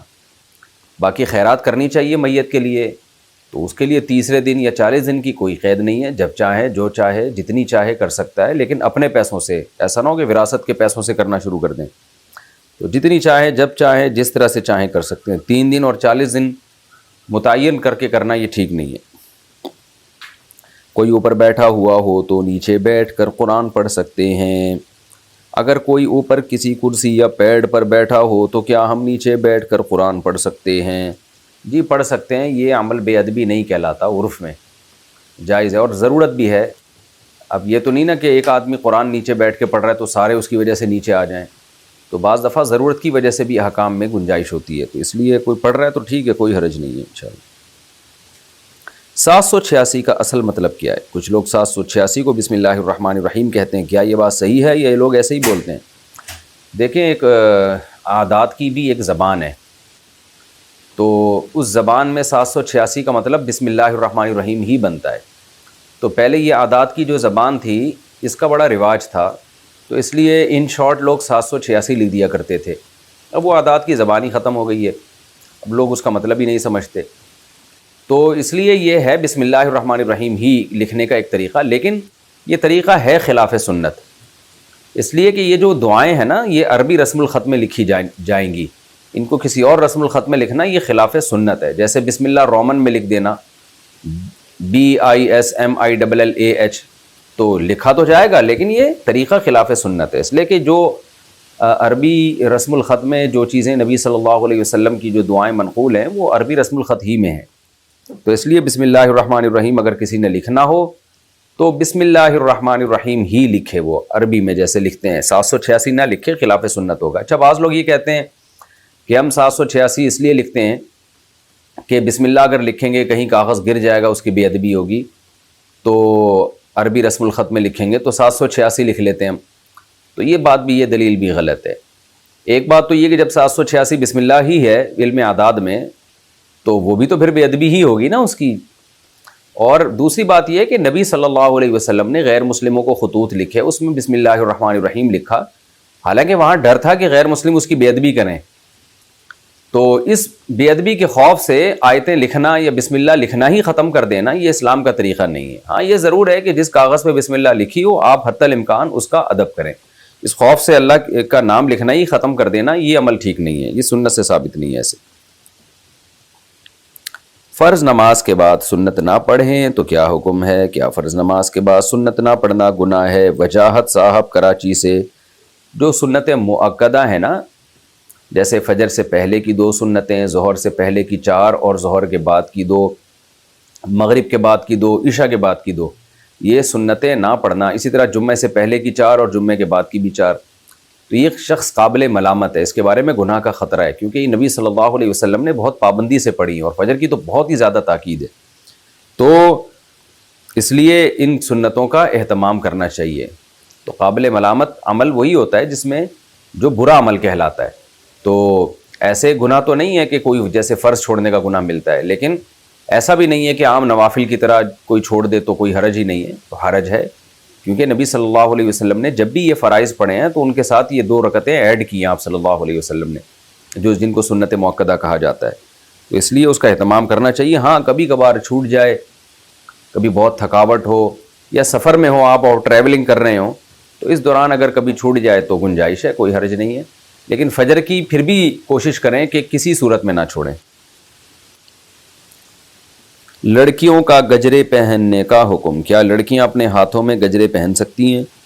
لیکن زینت کا تعلق ہے تو عورت کے لیے زینت جائز ہے تو وہ پہن سکتی ہے، البتہ غیر مردوں کے سامنے، نامحرم مردوں کے سامنے زینت کا اظہار یہ لڑکی کے لیے کسی صورت میں بھی جائز نہیں ہے، چاہے گجرے کا ہو یا چوڑیاں ہو یا کوئی بھی ہو۔ یہ عجیب سا سوال پوچھا ہے جناب ارشاد بنگش پشاور سے، کمال ہے بھائی۔ یہ کہہ رہے ہیں کہ جی پہلی شادی صبح میں اور دوسری شادی شام میں کر سکتے ہیں؟ ہم دوسری شادی پہلی شادی کے کتنی دیر بعد کر سکتے ہیں؟ اگر میں صبح کو پہلی شادی کر لوں اور شام کو دوسری کر لوں تو کیا یہ صحیح ہوگا؟ نیز کیا میں دونوں شادیاں ایک ساتھ کر سکتا ہوں؟ ارشاد بنگش صاحب، اگر آپ کو رشتہ مل جائے تو آپ 4 شادیاں ایک ساتھ کریں، یہ 2 کا تکلف آپ کیوں کر رہے ہیں؟ آپ چاروں ایک ساتھ کریں اور مجھے بتائیں، جب آپ کو 4 رشتے اکٹھے مل جائیں میں پشاور آؤں گا اپنے خرچے پہ انشاءاللہ، اور آپ کا نکاح میں پڑھاؤں گا انشاءاللہ۔ تو بلکہ 2 بھی آپ ایک ساتھ کر رہے ہو نا تو مجھے بلا لیں، میں آ جاؤں گا اور میں آپ کے اکٹھے دونوں کے نکاح کرا دوں گا، لیکن دونوں کو پتہ ہونا چاہیے، تاکہ ایک اگر یعنی خدا نخواستہ پیٹنے کی کوشش کرے تو دوسری بچائے، یا استغفر اللہ۔ مطلب یہ ہے کہ دونوں شادیاں آپ کی ایک ساتھ بھی ہو سکتی ہیں، یعنی نکاح ہو جائے گا، باقی ہو سکتی ہیں تو نہیں ہو سکتی ہیں تو ٹرائی کر کے دیکھیں تو پتہ چلے گا نا۔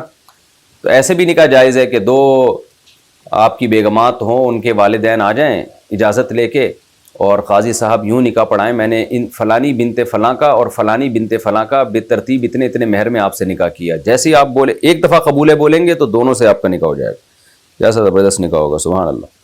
اس کے بعد پھر آپ کنفیوز ہوں گے پہلے جائیں کہاں ہم، ادھر گئے تو وہ بولے گی بھائی وہ ادھر کیوں جا رہے ہو آج، اس طرف گئے تو وہ بولے گی کہ ادھر کیوں جا رہے ہو۔ تو اس کا پہلے سے آپ نے حل نکال کے رکھنا ہے، اور ایک اچھا سا ہیلمٹ تیار کر کے رکھنا ہے اپنے لیے۔ اچھا بھائی، بہرحال جائز ہے، جو آپ کا اصل سوال ہے وہ یہ ہے کہ جائز ہے۔ اچھا، یہ تھوڑا سا حیا کے خلاف مسئلہ پوچھا ہے شاہد سومرو نے لڑکانہ سے۔ میں سوال اسکپ کر رہا ہوں، بس جواب دے دیتا ہوں کہ دیکھیں جو بال ہے نا زیر ناف وہ بھی، اور جو دوسری قضاء حاجت کی جگہ پہ بال ہوتے ہیں وہ بھی کاٹنے چاہیے، وہ زیر ناف بالوں میں وہ بھی شامل ہے۔ اچھا بھائی، سوال پوچھا ہے سود کے پیسوں سے غریب کا علاج کرانا، کیا سود کے پیسے کسی بیمار کو دے سکتے ہیں جس کے پاس علاج کے پیسے نہ ہوں؟ دیکھیے، سود کے پیسے صدقہ کرنا واجب ہے بغیر ثواب کی نیت سے، تو کسی بیمار کو بھی دیے جا سکتے ہیں، لیکن اس میں آپ نے ثواب کی نیت نہیں کرنی، جان چھڑانے کی نیت کرنی ہے۔ گندگی سے جان چھڑائی جاتی ہے نا، جیسے حرام ایک گندی چیز ہوتی ہے۔ اس کی مثال ایسے جیسے آپ کے گھر میں کوئی جانور مر جائے تو آپ اس کو کچرے پہ جا کے جان چھڑانے کے لیے پھینک دیتے ہیں، تو یہ بھی ایک حرام مال ہے، ناپاک ہے۔ اب شریعت نے اس کو ضائع ہونے سے بچانے کے لیے کہا ہے کہ کچرے پہ پھینکنے کے بجائے کسی غریب کی مدد کر دو، کسی خیر کے کام میں ڈال دو۔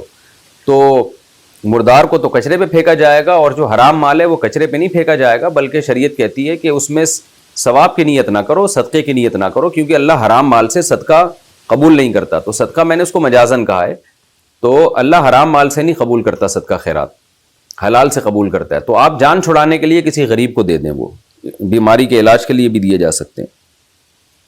موٹیویشن کے لیے میوزک سننے کا حکم، بعض دفعہ ایسی موسیقی ہوتی ہے جس سے جہاد کا جذبہ بڑھتا ہے یا اس سے ہمیں موٹیویشن ملتی ہے، کیا ایسا میوزک سننا جائز ہے؟ دیکھیں، میوزک سننا تو جائز نہیں ہے، البتہ میدان جنگ میں جب مجاہدین لڑ رہے ہوں تو وہاں پہ ان میں جوش دلانے کے لیے دف بجانا یا اس طرح کا کوئی جو موٹیویشن ملے ان کو، ایسا وہاں پر اس کی گنجائش ہے۔ لیکن ویسے ہی گھر میں بیٹھے بیٹھے آپ میوزک سن رہے ہیں، اس سے تو آپ غلط چیز کے عادی ہو جائیں گے اور دوسرے میوزک کی طرف بھی پھر جانا شروع کر دیں گے۔ کرسچن جیسا نام تبدیل کرنا کیا ضروری ہے؟ میری بیوی مسلمان ہے لیکن اس کا نام کرسچن کی طرح کا ہے، ایوانکا، کیا اس نام کو تبدیل کرنا لازم ہے؟ دیکھیں، اگر ایسا نام ہے جو واقعی صرف کرسچن ہی کا ہوتا ہے، جیسے مائیکل ہے اور جیکسن ہے، تو ایسے نام رکھنا مسلمان کے لیے جائز نہیں ہے، جس سے یہ لوگ سمجھیں کہ پتہ نہیں یہ عیسائی ہے، کرسچن ہے۔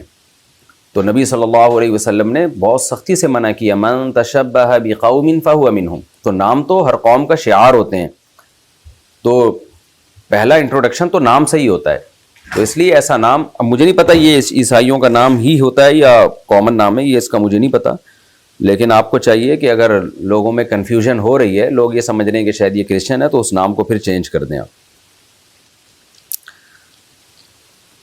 یہ کسی نے پھر حیا کے خلاف سوال پوچھا ہے،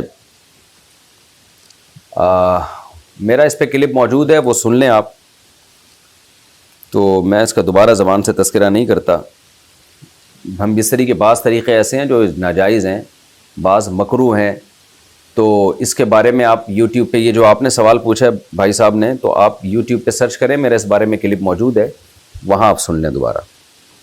شادی کے لیے دینداری دیکھیں یا خوبصورتی؟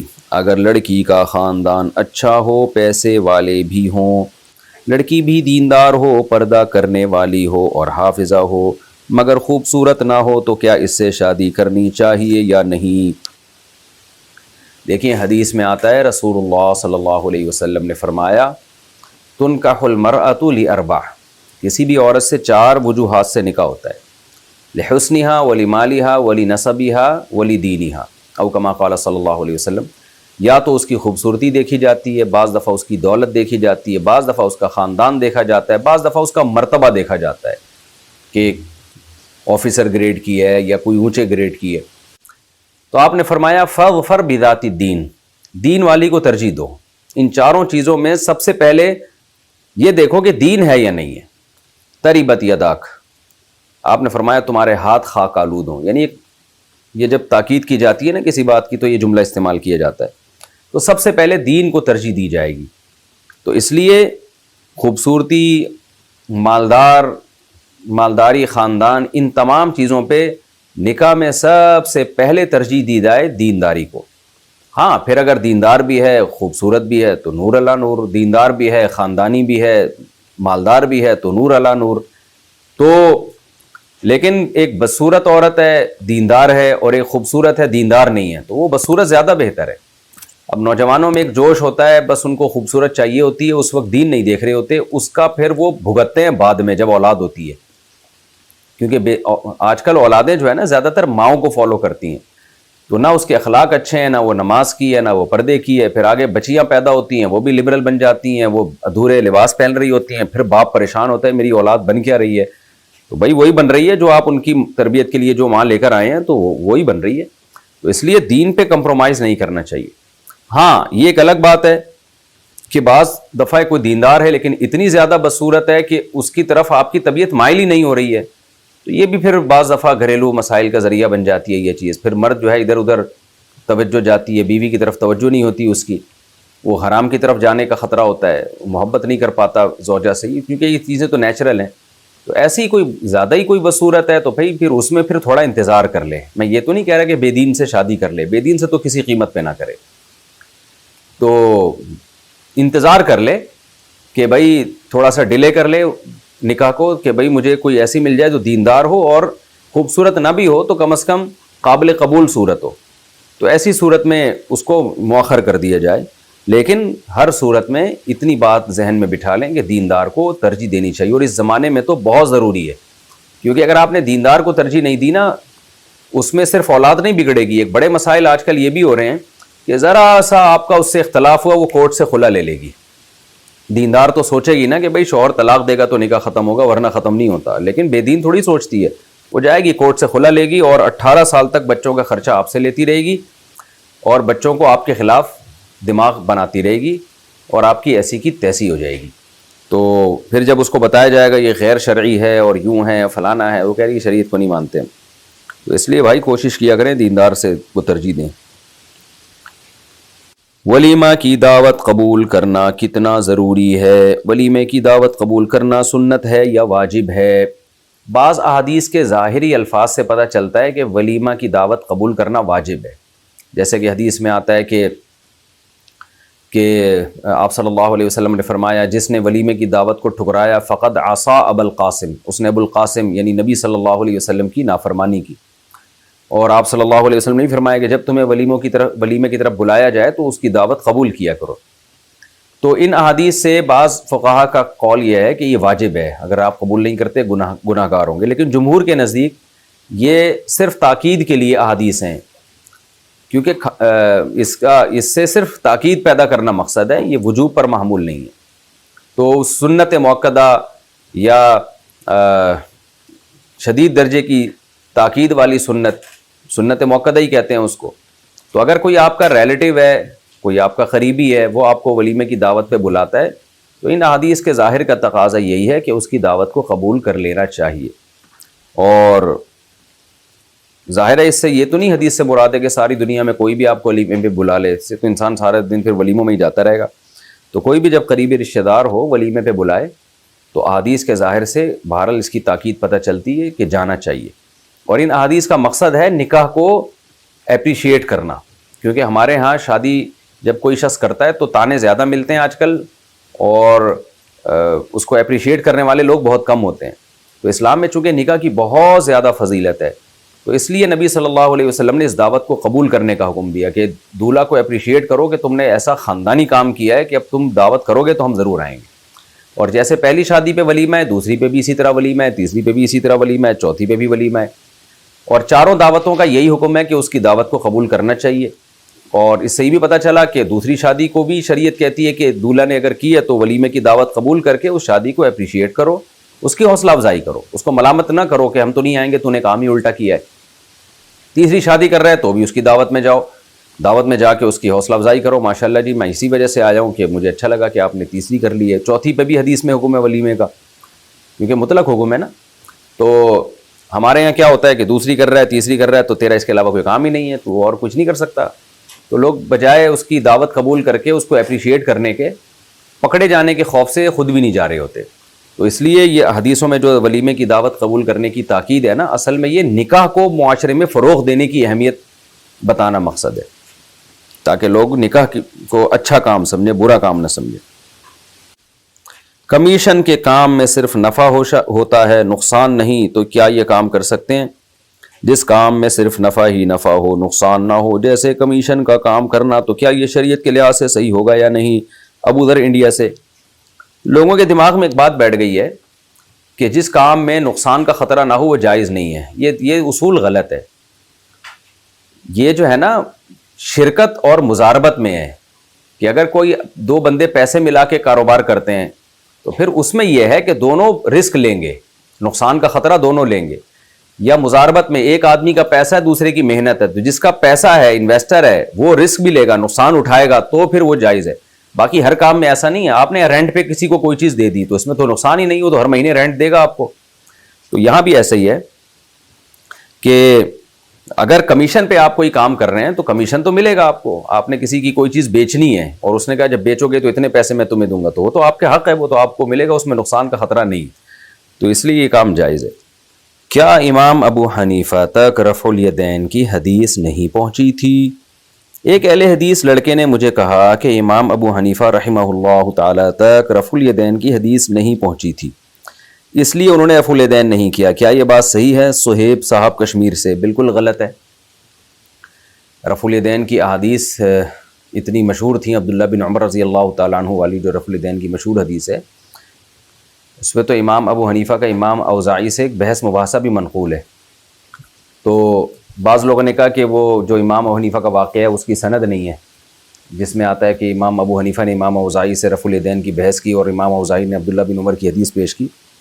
تو یہ بات غلط ہے. علامہ عبدالحی لکھنوی رحمۃ اللہ علیہ نے اس کی پوری تخریج کی ہے اس سند کی، جس میں امام ابو حنیفہ کا امام اوزاعی سے مکالمہ ہوا ہے، اور وہ اعلاء السنن میں اس کی سند کی تخریج موجود ہے، وہاں دیکھی جا سکتی ہے.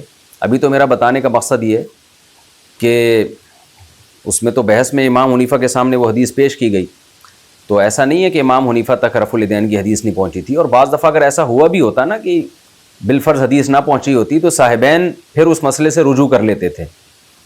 بعض فقہ حنفی میں ایسے اقوال ہیں کہ ابو حنیفہ تک حدیث نہیں پہنچی تو صاحبین تک پہنچی، انہوں نے رجوع کا اعلان کیا اس سے، یعنی وہ انہوں نے پھر اس رائے کو تبدیل کیا. تو رفع الیدین کے بارے میں پورے اہل کوفہ وہ ترک رفع الیدین کے قائل تھے. تو آپ کس کس کے بارے میں کہو گے کہ حدیث نہیں پہنچی تھی؟ ابراہیم نخعی رحمۃ اللہ علیہ کتنے بڑے تابعین میں سے ہیں جن کا نام امام بخاری بڑے احترام سے لیتے ہیں، وہ رفع الیدین کے قائل نہیں تھے. سفیان ثوری رحمہ اللہ رفع الیدین کے قائل نہیں تھے. اور بھی بڑے بڑے علقمہ اسود جو عبداللہ بن مسعود کے شاگرد ہیں، وہ رفع الیدین کے قائل نہیں تھے. خود عبداللہ بن مسعود رفع الیدین کے قائل نہیں تھے. تو یہ بعض ہمارے اہل حدیث حضرات رفع الیدین کے مسئلے میں بہت غلو کرتے ہیں. تو امام حنیفہ کا موقف اس بارے میں کمزور نہیں ہے، اور یہ کہنا کہ ان تک حدیث نہیں پہنچی تھی یہ بھی غلط بات ہے. تو اختلافی مسئلہ ہے، اس کو اختلافی ہی ماننا چاہیے، کسی ایک طرف بھی اس میں غلو کرنا اس کی اجازت نہیں ہے. باقی میں بار بار یہ بات بتاتا ہوں کہ رفع الیدین کرنے کی حدیثیں زیادہ ہیں، نہ کرنے کی کم ہے. اس کی وجہ یہ ہے کہ جو چیز کی جاتی ہے نا اس کو بیان کیا جاتا ہے، جو نہیں کی جاتی اس کو بیان نہیں کیا جاتا. تو جب رفع الیدین کیا صحابہ نے بیان کر دیا، جب نہیں کیا تو بیان نہیں کیا. تو اس سے یہ کہنا کہ زیادہ عمل کرنے کا تھا اور نہ کرنے کا عمل کم تھا، یہ استدلال ٹھیک نہیں ہے. بھئی نہ کرنے کا تھا تو خاموشی سے صحابی نے حدیث بیان کر دی، نہ کرنے کا تذکرہ ہی نہیں کیا. آپ کے یہاں کوئی مہمان آتا ہے، جو جو کام کر رہا ہوتا ہے وہ بتاتے ہیں نا، جو جو کام نہیں کر رہا ہوتا وہ تھوڑی بتاتے ہیں.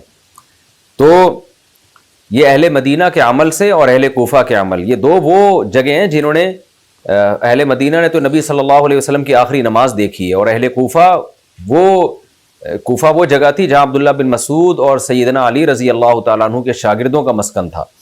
تو پورا اہل کوفہ، کیونکہ علم کا مرکز کوفہ بنائے، تو کوفہ میں دو طرح کے لوگ تھے، ایک خوارج لوگ تھے اور ایک اہل بیت سے عقیدت رکھنے والے لوگ تھے جن کو اہل سنت والجماعت کہا جاتا ہے. تو امام حنیفہ کا شمار اہل سنت والجماعت میں ہوتا ہے، کیونکہ کوفہ کا جیسی نام آتا ہے نا تو لوگ کہتے ہیں یہ لوگ جو تھے یہ تو حضرت حسین کے خلاف تھے. تو امام ابو حنیفہ ان لوگوں میں سے نہیں تھے. تو اس لیے کوفہ جو علم کا مرکز تھا، عبداللہ بن مسعود اور حضرت علی کے شاگردوں نے اس کو آباد کیا، اور آج بھی بخاری مسلم کی زیادہ تر حدیثیں جن راویوں سے منقول ہیں وہ کوفہ ہی کے ہیں، اور ہم جو جس قرات پہ ہم قرآن پڑھتے ہیں وہ بھی کوفہ کے قاری ہیں۔ تو کوفہ علم کا مرکز تھا۔ یہی وجہ ہے کہ امام بخاری رحمہ اللہ تعالی مختلف شہروں میں علم حدیث کے لیے گئے، تو امام بخاری نے تعداد بتائی۔ جب کوفہ کا تذکرہ آیا تو فرمایا میں شمار نہیں کر سکتا کتنی دفعہ کوفہ گیا۔ تو وہ علم کا مرکز تھی وہ جگہ، تو وہ لوگ رفع الیدین نہیں کرتے تھے، تو اس کی وجہ یہی تھی کہ ان کی رائے یہی تھی کہ کیونکہ علی اور عبداللہ بن مسعود کے شاگرد رفع الیدین نہیں کرتے تھے، اور یہ علم دوسرے صحابہ سے ان کا مقام بہت زیادہ ہے۔ احیاناً کبھی کبھار ٹھیک ہے، لیکن عام معمول ترک رفع الیدین کا تھا۔ اچھا بھائی، اسٹوڈنٹ 250 کلومیٹر دور رہتا ہو تو قصر کرے گا۔ میں ایک اسٹوڈنٹ ہوں، گھر سے 250 کلومیٹر دور رہتا ہوں، میرا گھر آنا جانا لگا رہتا ہے، کیا مجھ پر قصر کی نماز واجب ہوگی؟ دانش شیخ انڈیا سے۔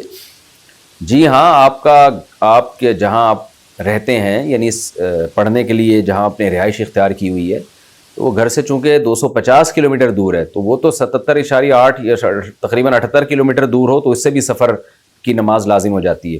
تو آپ تو 250 کلومیٹر دور رہتے ہیں، تو اس لیے جب آپ گھر سے نکل کے وہاں جائیں گے عارضی رہائش گاہ پر، تو وہاں آپ قصر والی نماز پڑھیں گے، بشرطے کہ 15 دن سے کم ٹھہرنے کی نیت ہو آپ کی وہاں پر۔ نماز میں بیوی شوہر کو لقمہ دے سکتی ہے؟ شوہر اور بیوی ایک ساتھ جماعت سے نماز پڑھ رہے ہوں اور شوہر سے کوئی غلطی ہو جائے تو کیا بیوی لقمہ دے سکتی ہے؟ ہاں، اگر دونوں ایک ساتھ نماز پڑھ رہے ہیں تو لقمہ دے سکتی ہے، لیکن اس کا طریقہ کیا ہوگا؟ دائیں ہاتھ کو بائیں ہاتھ پہ مارے گی، آواز نہیں نکال سکتی وہ نماز میں، تو اس سے شوہر کو اندازہ ہو جائے گا کہ وہ کچھ غلط پڑھ رہا ہے۔ ہابی کے لیے کیٹ پالنا، میں نے سنا تھا کہ بلی پالنا سنت ہے، کیا شوق کے لیے بلی پال سکتے ہیں؟ بلی پالنا جائز عمل ہے، کیونکہ پاک جانور ہے، ناپاک نہیں ہے، اس کا تھوک بھی پاک ہے، لیکن ترغیبی عمل نہیں ہے، یہ ترغیب حلال جانوروں کی ہے، کیونکہ اس سے لوگوں کو فائدہ ہوتا ہے، خوراک سستی ہو جاتی ہے۔ مرغیاں پالیں گے، انڈے ملیں گے، حدیث میں آتا ہے مرغے کو برا مت کہو کیونکہ وہ اذان کے لیے جگاتا ہے، نماز کے لیے جگاتا ہے۔ تو پھر انبیاء نے بکریاں چرائی ہیں، تمام پیغمبروں نے، تو اس لیے حلال جانوروں کے پالنے کو تو اپریشیٹ کیا جائے گا۔ حرام جانور بس آپ کا شوق ہے تو ٹھیک ہے، لیکن کوئی فضیلت نہیں ہے اس کی۔ اچھا بھائی، کیا قیامت میں مولویوں کو سب سے زیادہ عذاب ہوگا؟ مجھے آپ کے بیانات سن کر عالم بننے کا شوق ہوا، پھر میں نے یہ بات سنی کہ قیامت کے دن جو سب سے زیادہ جہنم میں جائیں گے وہ مولوی ہوں گے، اس بارے میں وضاحت فرما دیں۔ عبداللہ صاحب ملتان سے۔ غلط سنا ہے آپ نے، کیوں بیچارے مولویوں کو جہنم میں ڈال رہے ہو بھائی؟ ویسے ہی برائیاں سوسائٹی میں اتنی زیادہ پھیل رہی ہیں، تو اس میں وہ مولوی بھی بیچارے جہنم میں چلے گئے تو پھر جنت میں کون جائے گا؟ تھوڑے سے لوگ ہی رہ جائیں گے۔ تو حدیث میں آتا ہے العلماء ورثۃ الانبیاء، علماء انبیاء کے وارث ہیں۔ ہمارے ہاں نیگیٹیوٹی بہت ہے، منفی سوچ بہت ہے۔ ہاں، یہ بات ضرور ہے کہ 2 نمبر مولوی بھی ہوتے ہیں، لیکن وہ تو ہر فیلڈ میں ہوتے ہیں۔ ڈاکٹروں میں آپ کو 1 نمبر بھی ملیں گے، 2 نمبر بھی ملیں گے، حکیموں میں 2 نمبر بھی ملیں گے، 1 نمبر بھی ملیں گے۔ تو سائنسدانوں میں بھی ہے کہ 2 نمبر بھی ہوتے ہیں، سائنٹسٹ 1 نمبر بھی ہوتے ہیں، ہر طرح کے ہوتے ہیں۔ تو اسی طرح مولویوں میں میجورٹی تو جہاں تک کیونکہ ہم تو رہے ہیں مولویوں میں، میجورٹی الحمدللہ خیر غالب ہے اس میں۔ چھوٹی موٹی کوتاہیاں تو ہر انسان میں ہوتی ہیں، کوئی پیغمبر جیسا تو نہیں بن جاتا مولوی بن کے۔ تو ہاں، کچھ 2 نمبر بھی ہم نے دیکھے ہیں، تو وہ پھر بڑے ہی خطرناک قسم کے 2 نمبر ہوتے ہیں، تو ان کی بدعمالیاں ایسی ہوتی ہیں کہ لگتا ہے کہ شاید اللہ ان کو جہنم میں ہی ڈال دے۔ تو اتنا زیادہ بدگمان ہونا کہ عالم بننا ہی چھوڑ دینا، یہ ٹھیک نہیں ہے۔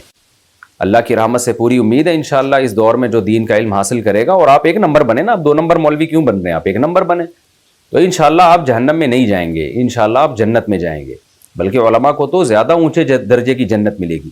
یہ جو قرآن مجید کی آیت ہے نا، من النبیین والصدیقین والشہداء والصالحین، 4 لوگ ہیں جن پر اللہ کا انعام ہے۔ ان میں سب سے پہلے اللہ نے پیغمبروں کو ذکر کیا، اس کے بعد صدیقین کو۔ تو راجح قول کے مطابق صدیقین کون ہیں؟ صدیقین کہتے ہیں وہ علماء جن کا عمل ان کے علم کے مطابق ہو۔ تو اس میں تو سب سے پہلے علماء داخل ہیں۔ تو آپ عالم بنیں اور باعمل عالم بنیں. چھوٹی موٹی کوتاہی ہو جائے, کبھی غلطی ہو جائے تو توبہ کا دروازہ جیسے عام لوگوں کے لیے کھلا ہوا ہے تو مولویوں کے لیے بھی کھلا ہوا ہے. اب مولوی بیچارے سے کوئی گناہ ہو جائے, لوگ اس کو اتنا بڑا بنا لیتے ہیں. ایک صاحب میرے پاس آیا, مجھے کہنے لگے کہ وہ فلاں مولوی نے دیکھو یہ غلط کیا اور یہ وہ, اور اب کہہ رہا ہے میں نے توبہ کر لی ہے, تو یہ کیا بات ہوئی؟ تو میں نے کہا بھائی توبہ کا دروازہ قرآن میں اور حدیث میں آتا ہے مسلمان کے لیے کھلا ہوا ہے, تو اس میں کہیں ہے کہ مولوی کے لیے نہیں کھلا ہوا؟ کہہ رہے نہیں. تو میں نے کہا جب وہ توبہ کر لی ہے تو چھوڑ دو بیچارے کا پیچھا. جیسے آپ گناہ کرو, آپ کی توبہ اللہ قبول کرے گا, تو مولوی کوئی غلطی کرتا ہے وہ بھی توبہ کرے گا تو اللہ قبول کرے گا. تو بہرحال غلطیوں سے پھر بھی علماء کو, مولویوں کو بچنا چاہیے. ان کی غلطی بڑی غلطی کہلائے گی اللہ کی نظر میں, چھوٹی غلطی نہیں کر, کیونکہ ان کے پاس علم ہے اور یہ مقتدی ہیں قوم کے. تو میرا مقصد یہ نہیں کہ غلط کرنا شروع کر دیں, میرا مقصد یہ کہ اتنا بدگمان ہونا کہ عالم بننا ہی چھوڑ دینا. اس سے تو دین لوگوں کو پھر کون سکھائے گا, لوگ گمراہ ہو جائیں گے.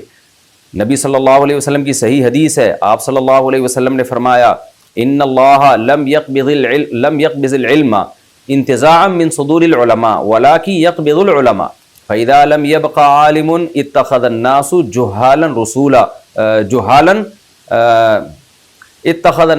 جهالا رئیسا. پھر آپ صلی اللہ علیہ وسلم نے فرمایا فافتوا بغیر علم فضلوا واضلوا. آپ نے فرمایا کہ اللہ تعالیٰ قرب قیامت میں ایسا نہیں ہوگا کہ علم کو اٹھا لے, بلکہ اللہ تعالیٰ علماء کو اٹھا لیں گے. پھر ایک ایک کر کے علماء دنیا سے ختم ہوں گے تو لوگ جاہلوں کو اپنا سردار بنا لیں گے دین میں. پھر ان جاہلوں سے لوگ مسئلے پوچھیں گے, وہ جاہل غلط جواب دیں گے, خود بھی گمراہ ہوں گے, لوگوں کو بھی گمراہ کریں گے.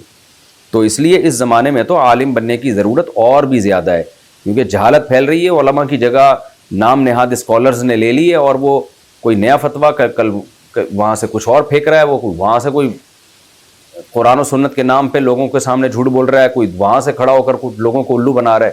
تو اس کا حل تو علماء ہی کے پاس ہوگا جنہوں نے پراپر وے میں باقاعدہ علم حاصل کیا ہوتا ہے. تو اس لیے یہ بات تو درست ہے کہ اگر کوئی مولوی گمراہ ہوگا اور لوگوں کو گمراہ کرے گا تو اس کو یقیناً زیادہ عذاب ہوگا.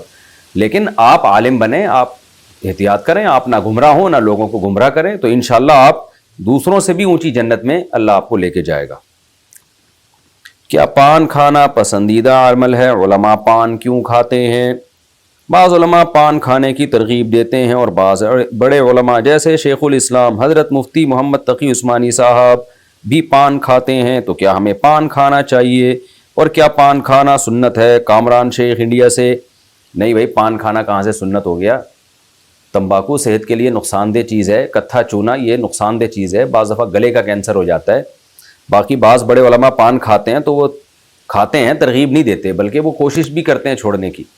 اب حضرت مفتی تقی عثمانی صاحب جو پان کھاتے ہیں تو وہ ہمیں انہی کے شاگردوں نے بتایا کہ وہ بہت زیادہ مطالعہ کیا کرتے تھے, تو نیند آتی تھی, تو اس سے بچنے کے لیے پھر پان کی عادت پڑ گئی. لیکن حضرت ہی کا سنا ہے کہ کئی دفعہ حضرت نے چھوڑنے کی کوشش کی, پھر دوبارہ عادت پڑ گئی. تو چونکہ حرام نہیں ہے, ناجائز نہیں ہے, تو اس لیے کھاتے ہیں, لیکن یہ کہ ترغیب نہیں دیتے وہ. تو ہمارے حضرت مفتی رشید احمد صاحب رحمہ اللہ تعالیٰ فرمایا کرتے تھے کہ بڑوں کو فالو کرنا چاہیے, لیکن اچھے کاموں میں. جن کاموں میں بڑا خود نہیں چاہتا کہ لوگ ہمیں فالو کریں, تو ان میں بڑے کو کیوں فالو کریں گے؟ تو اگر آپ حضرت مفتی تقی عثمانی صاحب دامت برکاتہم سے پوچھیں گے کہ حضرت آپ پان کھاتے ہیں تو کیا میں بھی کھا لوں, تو مجھے یقین ہے کہ وہ آپ کو منع کریں گے, کہ وہ کہیں گے بھائی میں تو عادتاً کھاتا ہوں, لیکن یہ کوئی سنت یا ثواب نہیں ہے. فلموں کے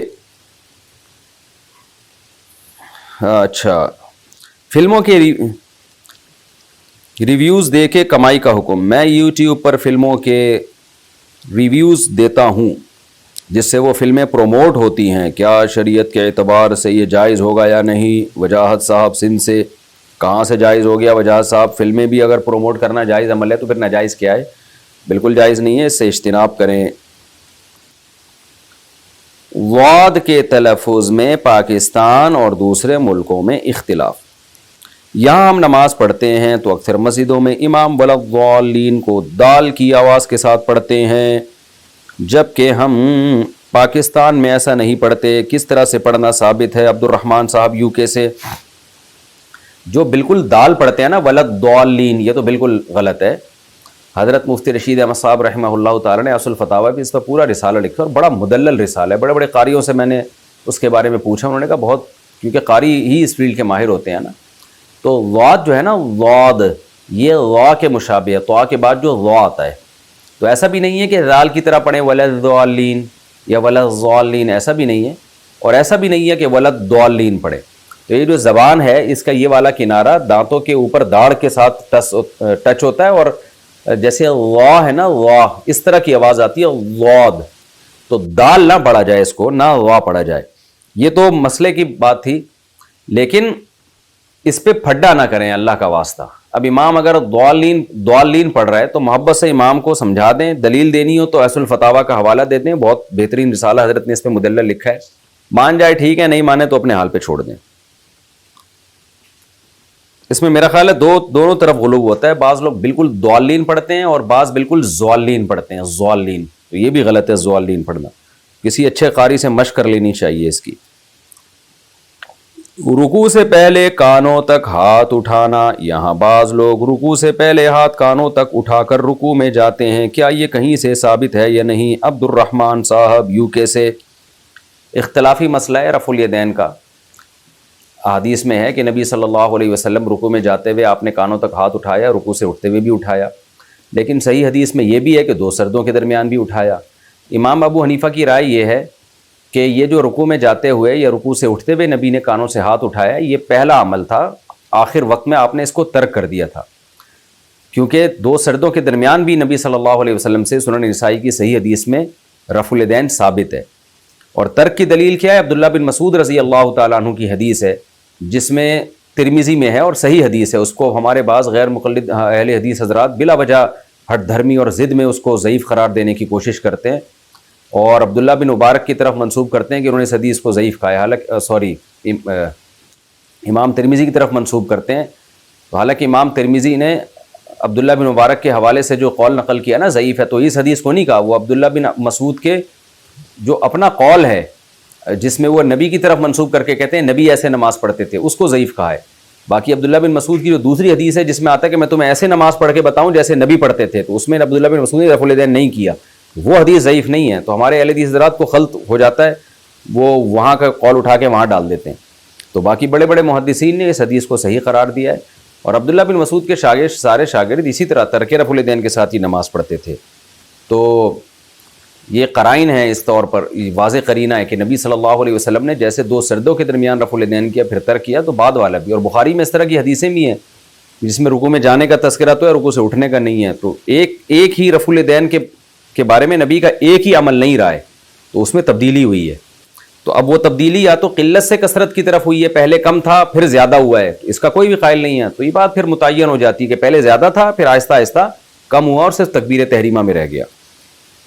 تو یہ قول ہے. باقی یہ مسئلہ اختلافی ہے.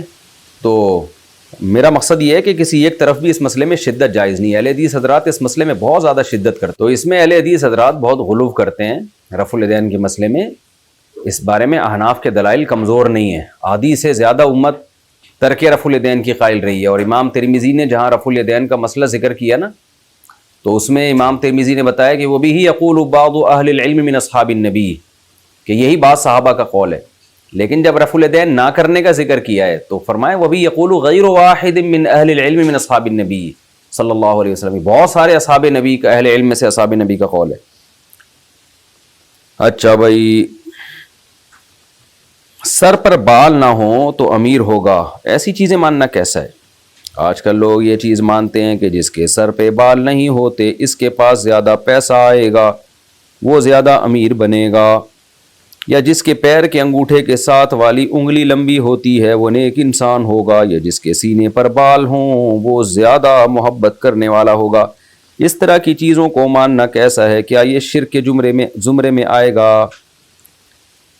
نہیں جی، یہ شرک کے زمرے میں تو نہیں آتا، لیکن اس طرح کی چیزوں کو ماننا بھی ناجائز ہے، کیونکہ اس کی کوئی دلیل نہیں ہے. اب پیسہ زیادہ، جس کے سر پہ بال نہیں ہوتے اس کے بعد پیسہ زیادہ آئے گا، تو پیسوں کا بالوں سے کیا تعلق ہے بھائی؟ شاید لوگوں نے یہ اس لیے نکالا ہو کہ جب پیسہ آئے گا تو وہ سر پہ بال لگوا لے گا پیسوں کے ذریعے.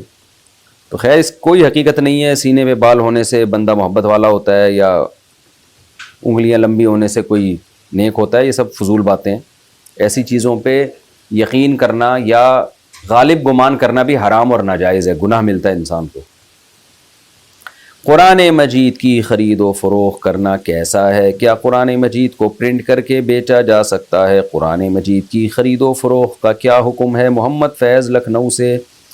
کیوں بھائی، اب تک کیا قرآن مجید جو فروخت ہو رہے ہیں وہ ناجائز عمل ہو رہا ہے؟ ظاہر ہے پرنٹ کر کے فروخت ہی ہوتا ہے تو جائز عمل ہے، اس میں کون سی ناجائز والی بات ہے؟ محمد فیض صاحب، امام کا نماز میں اے سی چلانے کا اشارہ کرنا، کہ امام نماز پڑھاتے ہوئے اے سی چلانے کا اشارہ دے سکتا ہے یا اپنی ہاتھ کی گھڑی میں ٹائم دیکھ سکتا ہے؟ یہاں میں نے اکثر ایسا دیکھا ہے سعودی عرب میں۔ عبداللہ صاحب سعودی عرب سے، اگر نماز میں خلل واقع ہو رہا ہے اے سی نہ چلنے کی وجہ سے، تو اس نیت سے امام اے سی کا اشارہ کر سکتا ہے کہ تاکہ نماز ٹھیک ہو جائے۔ بعض دفعہ گرمی ہے، پسینہ ہے، پریشانی ہے، تو پھر ایسا نماز میں اشارہ کرنا جائز ہے، کیونکہ یہ نماز ہی کی اصلاح کے لیے ہے تاکہ نماز صحیح طرح سے ہو جائے۔ اسی طرح ٹائم دیکھنا، بعض دفعہ ٹائم دیکھنا اس لیے دیکھا جاتا ہے کہ جیسے فجر میں کہ بھئی سورج نہ نکل جائے کہیں، تو انسان ٹائم دیکھ لیتا ہے کہ میں نماز کو میں نے مزید لمبا کرنا ہے یا مختصر کرنا ہے۔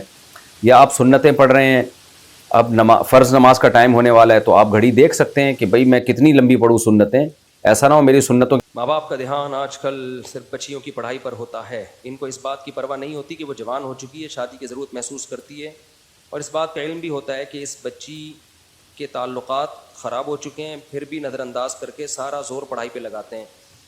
یہ ایک بہت بڑی حقیقت ہے۔ جس نے بھی یہ سوال پوچھا ہے نا، بالکل صحیح سوال پوچھا ہے۔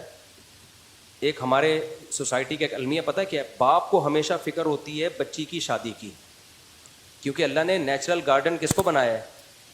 گارڈین جو بنایا نا نیچرل، وہ باپ کو بنایا ہے، اس کو بہت فکر ہوتی ہے، وہ سوچتا ہے میرے مرنے کے بعد اس کا ہوگا کیا، وہ عزت کا محافظ ہوتا ہے، وہ پیسوں کو اور ان چیزوں کو دوسرے نمبر، وہ کہتے ہیں اس کو اچھا سسرال مل جائے، اپنے گھر کی ہو جائے، پھر پڑھے بے شک، ابھی بھی پڑھے، بعد میں بھی پڑھے، پڑھائی سے اس کو نفرت نہیں ہوتی، لیکن وہ ترجیح دیتا ہے اس کے فیوچر۔ وہ دیکھ رہا ہوتا ہے نا سوسائٹی میں، دفتروں میں کس طرح لڑکیاں جو جاب کر رہی ہیں دھکے کھا رہی ہیں، بوائے فرینڈ ہیں ان کی عزتوں سے کھیل رہے ہیں، ویڈیو کالنگ کر کے ان کے کپڑے اتروا کے وائرل کر رہے ہیں ویڈیوز، وہ یہ سارے منظر دیکھ چکا ہوتا ہے باپ۔ مائیں کیا کر رہی ہوتی ہیں؟ وہ بچیوں کو باپ کے خلاف ورغلا رہی ہوتی ہیں کہ تمہارا بیٹا نا، تمہارا باپ جو ہے نا، جو تمہاری شادی کرنا چاہتا ہے، اصل میں یہ ذمہ داری اپنے سر سے اتارنا چاہتا ہے۔ سب مائیں ایسی نہیں ہوتی، لیکن بعض مائیں ایسا کر رہی ہوتی ہیں۔ اصل میں اس کو تو فکر ہے جلدی سے کھلانا مشکل ہے نا، بچے پیدا تو کر لی، اب یہ چاہ رہا ہے جلدی سے نکلو، تو باپ کی باتوں میں نہیں آنا، بیٹا ایجوکیشن کو فوکس کرو، کل سسرال میں حالات خراب ہو گئے، تعلیم ہوگی تو وہ تعلیم تمہارے کام آئے گی۔ سسرال میں حالات خراب جب ہوں گے جب سسرال فیوچر میں ملے گا، اس کو جو آپ کا اسٹائل ہے اس کو فیوچر میں سسرال ملنے کا آپشن بہت کم رہ گیا اس کے پاس۔ سسرال لالچی ملے گا جو اس کی ایجوکیشن اور اس کی ارننگ کو دیکھ کے شادی کر رہا ہوگا، اس کے تو حالات خراب ہونے ہی ہونے ہیں، سمجھ رہے ہیں کہ نہیں سمجھ رہے؟ تو مائیں بچوں کو خدا کا واسطہ بچیوں کو باپ کے خلاف نہ لے کے جائیں۔ باپ بیٹی کو سمجھا رہا ہوتا ہے بیٹی تمہارے شادی کرنا چاہتا ہوں، اچھا رشتہ ہے، ڈاکٹر ہے، انجینئر ہے، پروفیسر ہے، بہت اچھے لوگ ہیں، عیش کرو گی سسرال میں۔ بیٹیوں کو مائیں کان بھر رہی ہوتی ہیں باپ کی باتوں میں مت آنا، یہ تمہیں سائنسدان بننے سے روک رہا ہے، یہ تمہیں کمپیوٹر سائنس سے روک رہا ہے، یہ تمہیں میڈیکل سائنس سے روک رہا ہے۔ اس سے بچی ماں کی بات سنتی ہے، وہ باپ کو بے وقوف سمجھنا شروع کر دیتی ہے، اور پھر ایسی بچیوں کی مائیں خون کے آنسو روتی ہیں، بعد میں مائیں خود رو رہی ہوتی ہیں۔ میرے پاس روتی بھی آئی ہیں مائیں، یہ میں ہوائی باتیں نہیں کر رہا، کہ جب رشتے تھے ہم نے انکار کر دیا تھا، اور باپ تو چاہتا تھا شادی ہو لیکن ہم نے انکار کر دیا، اب یہ موٹی اتنی ہو گئی ہے کوئی رشتہ نہیں دیتا، کیونکہ تعلیم میں دماغ لگتا ہے، اسٹریس ہوتی ہے، اور اسٹریس سے آپ کی صحت کیا ہوتی ہے؟ خراب ہوتی ہے۔ میڈیکل سائنس کی تعلیم کو بچوں کا کھیل نہیں ہے، ٹھیک ٹھاک اسٹریس اور ٹینشن ہوتی ہے اس سے، تو اب وہ اس میں وہ رشتے ہی نہیں آ رہے ہیں تو ڈاکٹر بنا دیا لڑکی کو، رشتے 8ویں پاس آ رہے ہیں۔ تو ہر چیز کی ایک ایج ہوتی ہے، مرد کے لیے لڑکی میں سب سے زیادہ اٹریکشن ہوتی ہے اس کی عمر کتنی ہے، سمجھ رہے ہو کہ نہیں سمجھ رہے؟ وہ ڈاکٹر انجینئر بعد میں دیکھتا ہے، وہ سب سے پہلے کیا دیکھتا ہے؟ اٹریکٹیو ہے یا نہیں ہے یہ۔ تو میں نہیں کہتا ساری لڑکیوں کا مستقبل خراب ہو جاتا ہے ڈاکٹر بن کے، بہت سی ڈاکٹروں کی اچھی جگہ شادیاں ہوئی ہیں۔ سب سے پہلے اسلام بھی یہ کہتا ہے، عقل بھی یہ کہتا ہے کہ لڑکی کے نکاح کو آپ ترجیح دیں آپ، اور ایسے خاندان بھی الحمدللہ ہیں جو کہتے ہیں بھائی آپ شادی کر دو، ہم خود پڑھا دیں گے اس کو، ہم پڑھائی کے خلاف تھوڑی ہیں۔ اپنی گھر کی باتیں شیئر نہیں کرنی چاہیے، لیکن میں یہ کہہ کے پھر بھی کرتا ہوں تاکہ میں مثال تو ہوں نا، میری بچی کی شادی ہوئی ہے، عالمہ شادی کے بعد بننا شروع ہوئی ہے، وہ ہم نے کہہ دیا تھا بھائی اب آپ کی امانت ہے, آپ نے پڑھانا ہے. تو انہوں نے خود پوچھا, اس نے کہا عالمہ بننا ہے, وہ پڑھ رہی ہے مدرسے میں, عالمہ بن رہی ہے. تو یہ جو سارے کام ہیں یہ بعد میں بھی ہو سکتے ہیں, لیکن سسرال بعد میں نہیں مل سکتا. اور لڑکی میں بھی تو ڈیزائرز ہے نا, جب وہ یونیورسٹی میں پڑھے گی. دیکھو میرے پاس ایک خاتون آئی, مجھے کہنے لگی میں نے اپنی بچی کی تعلیم پہ لاکھوں روپے لگائے, شادی نہیں کرائی اس کی, کہ پہلے ایجوکیشن حاصل کرے. پتہ نہیں کتنے 1-1.5 لاکھ روپے تو منتھلی فیس تھی اسکول کی. یعنی بچی چرس پی رہی ہے, کیا کر رہی ہے, اور بوائے فرینڈ ہے اس کے, زنا بھی کر رہی ہے, بدکاریاں بھی کر رہی ہے, ویڈیو کال پہ باتیں بھی کر رہی ہے. اور جب لڑکی ایک دفعہ حیا نکلتی ہے تو اس میں بدتمیزی کے سافٹ ویئر آٹومیٹیکلی انسٹال ہو جاتے ہیں, بدتمیزی کے وائرس آٹومیٹیکلی آ جاتے ہیں. جس کے بوائے فرینڈ ہو گئے نا, دوستی ایلو تو پھر اما نہیں ہوتا اس کے, وہ زبان چلاتی ہے. کہہ رہی ہے وہ خاتون کا رونا یہ تھا کہ میں نے لاکھوں روپے خرچ کر کے اس کو بگاڑا ہے, اور میں اب اللہ سے توبہ کر رہی ہوں, اللہ میری غلطی مجھے معاف کر دے. تو اللہ معاف کیوں نہیں کر رہا, یہ بچی ٹھیک کیوں نہیں ہو رہی ہے. اس خاتون کو جو میں نے جواب دیا وہ جواب میں آپ کو نہیں دوں گا, اس خاتون کو میں نے الگ جواب دیا, کیونکہ میں اگر وہ جواب دیتا تو صحیح ہوتا تو اس بیچاری کی ڈپریشن بڑھتی. اس کو تو میں نے یہ کہا کہ اللہ انشاءاللہ بہتر کرے گا, آپ دعا کریں, ہم بھی دعا کرتے ہیں. اب یہ حالت ہے, کوئی لڑکا شادی بھی نہیں کر رہا, کیونکہ لڑکے کو پتا ہے کہ یار اس کے اتنے بوائے فرینڈ ہیں, اتنا. لڑکا چاہے 1 نمبر کا ٹھرکی ہو, بیوی وہ یہی چاہتا ہے کہ کس کی ہو, صرف میری ہو. اب لڑکے بھی لفٹ نہیں کرا رہے اس کو. اور ایسی لڑکیوں کی شادی ہو کے 1 مہینے بعد طلاق ہی ہونی ہے نا اس کی, کیونکہ جس بدتمیزی سے وہ ماں سے بات کر رہی ہے, وہ تو شوہر تو 2 ٹکے کا آدمی نہیں ہوتا, اس کو کیا لفٹ کرائے گی وہ بھائی. اس کو یونیورسٹی نے اتنا بولڈ بنا دیا ہے, اتنا میچور کر دیا ہے, اتنا کانفیڈینس پیدا کر دیا ہے کہ وہ شوہر کی آنکھوں میں آنکھیں ڈال کے بات کرنے پہ فخر محسوس کرتی ہے. شوہر کہتا ہے بھائی میں نے تجھے باپ بنا کے لایا ہوں, یہ بیوی بن کے آئی ہے تو وہ نہیں چل سکتی, ایڈجسٹ نہیں ہو سکتی, طلاقیں ہوتی ہیں. ہمارے ایک دوست کا واقعہ ہوا, وہ بیگم اتنی بولڈ تھی نا, وہ شادی ہوئی ہے تو وائف نے پہلے کہا دیا ایکچولی میں دل میں کوئی بات نہیں رکھتی, آپ میری پسند نہیں ہو, یہی الفاظ تھے اس. مجھے بتا رہا تھا, وائف نے کہا کہ میں آپ کو بالکل بھی لائک نہیں کرتی, میرے پیرنٹس کا فیصلہ ہے, اور مجھے بالکل بھی آپ آئی ڈونٹ لو یو. اس نے کھینچ کے دلہن کو لگایا تھپڑ, غلط کیا, اور کہا کہ جب تو پسند نہیں کرتی تھی تو شادی سے پہلے بتاتی نا, میرا ٹائم برباد کیا, دو دے دنا دن, پتہ نہیں پولیس آئی ہوگی نہیں آئی ہوگی, بہرحال طبیعت سے اس کو مارا. تو بعد میں پھر ان میں طلاق ہوئی ہے.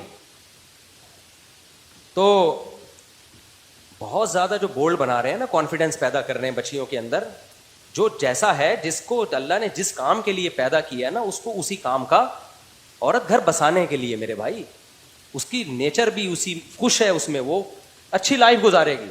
آپ نے اس کو مردوں والی زندگی دو گے تو نہ مرد بنے گی نہ وہ عورت بنے گی. جو مردوں کے کام ہے وہ عورت کر رہی ہے, عورت کے کام, مرد بیوٹی پارلر چلا رہے ہیں تو وہ مرد ہائی اللہ ہوئی اللہ بن جاتا کہ نہیں بن جاتا. جو مرد دلہنیں تیار کر رہے ہیں وہ آدمی رہتا ہے, مجھے یہ بتاؤ. میں نے اپنے گھر والوں سے پوچھا کہ یہ بیوٹی پارلر جو مرد چلا رہے ہیں تو خواتین کیسے اتنی آرام سے وہاں جا کے بیٹھ جاتی ہیں, عورتوں کو تو عورتوں کا پتہ ہوتا ہے, کہتی ہیں. تو اس نے کہا کہ میرے گھر والوں نے بتایا کہ خواتین کہتی ہیں کہ ہمیں ان مردوں سے بالکل بھی خطرہ نہیں, کیونکہ ہمیں پتہ ہے یہ ان میں اور ہم میں کوئی فرق نہیں ہے. جو مرد عورتوں والے کام کرے گا وہ عورت جیسا بن جائے گا, اور جو عورت مردوں والے کام کرے گی نا تو اس میں بھی عورت پنا نہیں رہے گا. تو آدمی کہے گا کہ میں نے شادی عورت سے کی تھی, یہ نکلی کیا, یہ تو آدمی نکلی ہے. کیا خیال ہے بھائی, کسی عورت کی شادی کسی آدمی سے ہوئی, بعد میں وہ ہائی اللہ ہوئی اللہ نکلا, بات بات پہ کہتے ہیں ہائی اللہ بیگم چائے تو بنا دو, ہائی اللہ تم یہ کیا کر رہی ہو. عورت کہے گی تو آدمی پہ آ گیا, آدمیوں کی طرح بات کر. پھر وہ میک اپ کے اس پہ بیٹھا ہوا ہے, گھنٹوں گھنٹوں بال بنا رہے ہیں, پاؤڈر لگا رہے ہیں, تو عورت کو اچھا لگے گا وہ آدمی. ایک میں بار بار واقعہ بتا چکا ہوں کئی دفعہ, ایک امریکہ میں ایک بڑا گلوکار تھا, بہت پرانا واقعہ ہے. لوگ کہتے ہیں اگر یہ اتنا مشہور تھا تو ہمیں کیوں نہیں پتا. بھائی مجھے کیا پتا, 20-25 سال پہلے مجھے کسی نے بتایا تھا واقعہ. گلوکار کا نام تھوڑی مجھے پتا ہے, سنگر کا آپ سرچ کریں, ہو سکتا ہے نکل آئے. لڑکیاں بڑی مرتی تھیں اس کے اوپر نا, کون خوش قسمت اس سے شادی کرے گی. اس نے کسی سے شادی کر لی, لڑکی نے, اس کی بیوی نے 6 مہینے بعد اس سے ڈیورس لے لی. کیوں لی؟ امریکہ کا وہ سنگر تھا, اس کی لڑکی نے دعویٰ کیا کہ جتنی دیر مجھے تیاری میں لگتی ہے نا, میک اپ ڈریسنگ ٹیبل پہ بیٹھتی ہوں کم بخت, اتنی ہی دیر یہ بھی بیٹھتا ہے. لڑکیاں تیار ہوتی ہیں نا, وہ تو چلو عورت ہے بھائی, اس کا تو زینت ہی حق ہے اس کا. یعنی یہ بھی شیشے کے سامنے ہی بیٹھا رہتا ہے ہر وقت, کبھی اپنی نوک پلک, داڑیاں واڑیاں تو ہوتی نہیں, کلین شیو ہوتے ہیں, ہر وقت یوں لپسٹک لگا رہے کر رہے. تو مجھے اس میں زنانے پن کی بو آ رہی ہے, لیڈیز پن. تو میں نے شادی آدمی سے کی تھی, یہ نکلا کیا ہے, تو حرکتوں سے تو یہ آدمی تھوڑی ہے. تو جتنی دیر میک اپ میں مجھے لگ رہی ہے اتنی دیر. دیکھو یہ خواتین میں مشہور ہے نا, شادی میں جا رہی ہیں تو تیار ہی نہیں ہو رہی, ایک گھنٹہ لیٹ پہنچ رہی ہیں. آدمی تھوڑی, آدمی تو گیا دھڑا دھڑ نہایا, بال بنائے, اور بس گٹکا جو کھایا ہوا تھا تہذاب سے کلی کی اور نکل آیا. تو یہ خوب سمجھ لو, جب آپ لڑکیوں کو اتنا کانفیڈینس سکھا رہے ہو نا, لڑکوں کے ساتھ کو ایجوکیشن میں پڑھ رہی ہیں, لڑکوں کے سامنے تقریریں کر رہی ہیں, اور اس کو کہا تھا ماشاء اللہ اٹ از کالڈ کانفیڈینس. یہ کانفیڈینس گھر بسانے میں کیا بنے گا میرے بھائی؟ رکاوٹ بنے گا, اور طلاق کا ریشو اس سے بڑھے گا. لڑکیوں کو لڑکیوں کے سامنے کانفیڈنٹ ہونے دو, مردوں کے سامنے حیا اچھی ہے. اللہ نے موسیٰ علیہ السلام کا واقعہ بتایا نا, وجاءت احداہما تمشی علی استحیاء. موسیٰ علیہ السلام کے جو سسر تھے, جب شادی نہیں ہوئی تھی تو بعد میں سسر بنے نا, تو ان کی بیٹی موسیٰ علیہ السلام کو بلانے کے لیے یہ حیا کے ساتھ, کیوں؟ اس کو پتا ہے غیر محرم مرد سے بات کرنی پڑی, ان کو بلانا پڑ رہا ہے. تو اللہ نے اس کی حیا کو قرآن میں ہائی لائٹ کیا. تو بچیاں گھر کی چار دیواری, اور گھر کی چار دیواری سے شوہر کے گھر میں اچھی لگتی ہیں. پڑھائی کے ہم خلاف نہیں ہیں, کو ایجوکیشن سے بچاؤ اپنی بچیوں کو, اور اگر مجبوراً پڑھانا پڑ رہا ہے, کوئی لینے کے لیے جائے, کوئی لینے کے لیے آئے, وہ دوستیاں نہ لگائیں, دائیں بائیں نہ نظر بازیاں کریں, ان کے موبائل چیک کرو. موبائل دو ہی نہیں ان کو, دیا ہے تو موبائل چیک کرتے رہو, اور جیسے ہی اچھا رشتہ آئے رشتے کو پڑھائی پہ ترجیح دو. اس کا فیوچر اچھے سسرال میں محفوظ ہے. ہاں اچھا ہونا چاہیے, اچھا سسرال نہیں ہے تو ایسا ہی نہیں ذمہ داری اٹھا کے پکڑا دیا کسی کو بھی, وہ تو پھر زندگی برباد ہو جائے گی اس کی. اچھا سسرال مل گیا, اچھا رشتہ مل گیا, تو ترجیح کس کو دینی ہے؟ اس کا فیوچر اس میں محفوظ ہے. اپنی ماؤں دادیوں کو دیکھو نا کیسے زندگی گزاری انہوں نے. باقی جو یہ لوگ کہتے ہیں بھائی نہیں ہم پہلے پڑھائیں گے لکھائیں گے تاکہ سسرال کی محتاج نہ رہے, تو سسرال کی محتاج رہے نہ رہے, سسرال غلط نکلے, یہ بھی خطرہ ہے. لیکن جو دیر سے شادی ہے نا اس کے خطرات زیادہ ہیں, اس میں مستقبل تباہ ہونے کا خطرہ زیادہ ہے. اور میں ماؤں سے کہتا ہوں خدا کے لیے اپنی بیٹیوں اپنے بیٹوں کو باپ کے خلاف نہ ورغلایا کرو, اس سے نہ وہ باپ کا رہے گا نہ ماں کا رہے گا. یہ جو مائیں کہہ دیتی ہے نا کہ بیٹا تمہارے باپ کو کیا پتا, تمہارا باپ تو بس تم چاہتا ہے جلدی جلدی شادیاں کرے تاکہ اس کی ذمہ داری ختم ہو, حالانکہ باپ یہ نہیں چاہتا. باپ تو بیٹیوں کو چاہتا ہی نہیں ہے گھر سے رخصت کرے, بیٹیوں سے باپ کو اتنی محبت ہوتی ہے. کون سا باپ ہے جو چاہتا ہو میری بچیاں گھر سے جائے؟ دل پہ پتھر رکھ کے انسان اپنی بیٹیوں کو رخصت کرتا ہے, لیکن باپ یہ قربانی دیتا ہے بچی کے مستقبل کے لیے. اس کو پتا ہے کل میں مر گیا تو یتیم ہو جائے گی. یتیموں کو کوئی نہیں پوچھتا بھائی. ماؤں کو لوگ بیوقوف بناتے ہیں, رشتے بھی آئیں گے آڑے ترشے, لڑکی کی ماں کو بیوقوف بنا کے لے جائیں گے. عورت کو بیوقوف بنانا رشتوں کے معاملے میں خدا کی قسم آسان ہے, مرد کو بیوقوف بنانا آسان نہیں ہے. عورتیں میری ان باتوں پہ غصہ کرتی ہیں لیکن میں ریئلٹی بیان کر رہا ہوں. ہم نے بہت سے رشتے دیکھے ہیں, لڑکا جب جاتا ہے نا لڑکی کا رشتہ لینے, ماں کو بیوقوف بنا دیتا ہے چکنی چپڑی باتوں سے. باپ کو تھوڑی بنانا آسان ہے, باپ تو خود بیوقوف بنا کے کسی کو لے کر آیا تھا. اس کو پتا ہے کہ میں بھی بیوقوف بنا کے لایا تھا تو اب یہ میری بیٹی کو بیوقوف بنا رہا ہے. وہ سب سوسائٹی کو سمجھا ہوا ہے. وہ لأن بالرجال من الغیرۃ ما لیس بالنساء, علماء کہتے ہیں مرد میں اللہ نے جو بیٹیوں کے معاملے میں غیرت رکھی ہے, ماں میں محبت رکھی ہے, لیکن اس درجے کی غیرت اللہ نے ماں میں نہیں رکھی. تبھی تو ماں دیکھتی ہے بیٹیوں لڑکیوں کے تعلقات ادھر ادھر ہو رہے, مائیں چھپاتی ہیں, باپ سے چھپاتی ہیں. ان کو پتا ہے باپ کا جو میٹر گھومے گا نا اس پہ, وہ ماں کا میٹر نہیں گھومتا. باپ کا میٹر بہت گھومتا ہے ان چیزوں پہ. تو اس لیے اللہ نے جو ولی بنایا ہے باپ کو بنایا. تو عزت دار عورت کیا کرتی ہے, بچیوں کو کہتی ہے بیٹا تمہاری پڑھائی اپنی جگہ, لیکن باپ جب کوئی اچھا رشتہ بتا رہا ہے تو بیٹا باپ جو ہے وہ بچیوں کے خلاف کبھی بھی غلط نہیں سوچتا, بچیوں کے حق میں ہی سوچتا ہے. تو جو تمہارے فادر کہہ رہے ہیں, جو تمہارے ڈیڈی کہیں گے, جو تمہارے پاپا کہیں گے, جو تمہارے ابو کہیں گے, جو تمہارے بابا کہیں گے, اور پتہ نہیں کون کون سے ورڈ ہیں آنے والے ہیں ابھی مزید, تو جو یہ کہیں گے بیٹا یہ تمہارے لیے بہتر سوچتے. بچیاں تو ناسمجھ ہوتی ہیں, وہ اپنی زندگیاں تباہ کر دیتی ہیں. ایک خاتون نے مجھے بتایا کہ میری جب میں پڑھائی میں مشغول تھی بہت رشتے آتے تھے, اور اب جب پڑھائی مکمل ہوئی ہے تو رشتے آنا بند ہو گئے.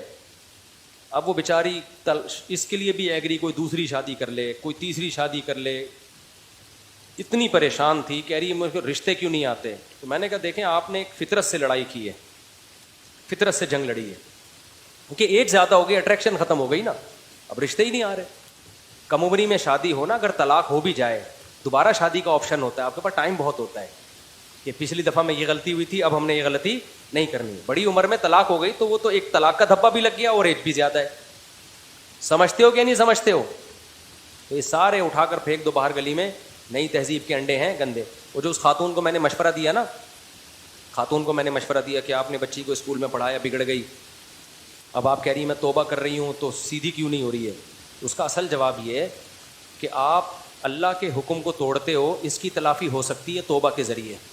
فطرت کے اصولوں کو توڑتے ہو, توبہ کے ذریعے اس کی تلافی نہیں ہوتی. میں اس کی ایک مثال دیتا ہوں. کہیں کھڈے میں آگ جل رہی ہے, قریب میں ایک دیوار ہے, لوگ کہہ رہے ہیں اس دیوار پہ چل کے مت چلو, سلپ ہو گئے تو سیدھا آگ میں گرو گے. آپ کہہ رہے ہو کوئی سلپ نہیں ہوتا, میں بیلنس قائم رکھوں گا, لیکن سلپ ہوئے, آگ میں گر گئے. گرتے ہی آپ کو خیال آیا مجھ سے گناہ ملے گا نا آپ کو اس پہ؟ کیا خیال ہے بھائی؟ آپ نے کیوں رسک لیا, گناہ ملے گا نا. آپ کو خیال آیا اے اللہ میں نے بہت بڑا جرم کیا, آئندہ میں ایسے بے احتیاطی نہیں کروں گا, مجھے معاف کر دے. اللہ کیا کرے گا آپ کو؟ معاف. پھر آپ کہو اے اللہ مجھے اس آگ سے بھی نکال دے, اللہ کہے گا نہیں, گناہ معاف کر دیا, آگ میں جو گرتا ہے نکلتا نہیں ہے. تو کہ ابراہیم علیہ السلام تھوڑی تجھے آگ سے نکال دوں. کیوں؟ آگ میں گرنا یہ آپ کی فطرت سے لڑے ہو, آپ فطرت سے لڑ لیے نا. تو دنیا کا جو نقصان ہونا ہے, جو نیچر سے لڑ کے آپ نے نقصان کیا ہے, نیچر آپ کو معاف نہیں کرے گی, جلو گے آگ میں. توبہ ہاں یہ ہے کہ آخرت میں سزا نہیں ملے گی, آپ دنیا کا جو نقصان ہونا تھا وہ ہوگا. آپ نے اپنے بچوں کو بورڈ اسکولوں میں ڈال دیا نا بگاڑنے کے لیے, کو ایجوکیشن میں, پھر لڑکیوں کے نام موبائل چیک کر رہے ہیں اور وہ کانفیڈنس سیکھ رہی ہیں, تو پھر وہ چرس پینا وہ شروع کریں گی. وہ ان کے پروفیسروں سے تعلقات اگر نگرانی نہیں ہو رہی, اس کا ساری ایسی نہیں ہوتی لیکن امکان ہے. لیکن جب بگڑ گئی تو آپ توبہ کرو گے, جو آپ نے بگاڑا ہے نا اس بگاڑنے کا گناہ معاف ہوگا, لیکن نیچر سے جو بغاوت کی ہے اس کی جو دنیا میں سزا ملنی تھی وہ سزا مل کے رہے گی. سمجھتے ہو کہ نہیں سمجھتے؟ جیسے آپ کی بندوق میں گولی تھی, آپ کو پتہ نہیں تھا, چلا دی اور چل کے آپ مرنے لگے, تو آپ کو احساس ہو رہا ہے اللہ میں نے جرم کیا بے احتیاطی کی, معاف کر دے. معاف کر دے گا اللہ, معاف کر دے گا, سزا نہیں ملے گی آخرت میں. لیکن گولی معاف, گولی یہ نہیں کہے گی کہ چلو میں ریورس ہو جاتی ہوں چونکہ غلطی سے چلا گیا. تو جب آپ اپنے بچوں کو ایسا باپ کے خلاف ورغلاتی ہیں مائیں کہ تمہارا باپ ایسا, تمہارا باپ ویسا, یہ نیچر سے لڑ, جو اصل اس کا سرپرست تھا آپ نے اسی کی عظمت دل سے نکال دی. اب اس کا رزلٹ یہ نکلے گا کہ بچی بگڑے گی, اب وہ بدتمیز بنے گی, اب وہ نہ باپ کی مانے گی نہ وہ ماں کی مانے گی, اور شادی ہو گئی تو شوہر کی بھی نہیں مانے گی, نہ سسرال کی مانے گی. اب وہ باغی بن چکی ہے. سب سے بڑا رشتہ تو باپ کا ہوتا ہے, اسی کو نہیں مانا تو اب آگے کس کو ماننا ہے اس نے؟ اب وہ ساری زندگی بغاوت, بدتمیزی. تو اس لیے بھائی یہ نیچر سے مت لڑو. ہاں کوئی باپ ہی چرسی ہو, خدا نخواستہ شرابی ہے, 2 نمبر باپ ہے, وہ ایک الگ چیز ہے. بعض باپ برے ہوتے ہیں, برا باپ ہے تو ایک الگ بات ہے. نارمل باپ, آپ جیسے شریف شرفا جو بیٹھے ہوئے ہیں, نارمل باپوں کی بات کر رہا ہوں. ماں کو ان کے خلاف, باپ کے خلاف کبھی بھی نہیں لے جانا چاہیے بچے کو, اور باپ کو بھی نہیں لے جانا چاہیے ماں کے خلاف لے کے جائیں. لیکن آرڈر کس کا چلے گا؟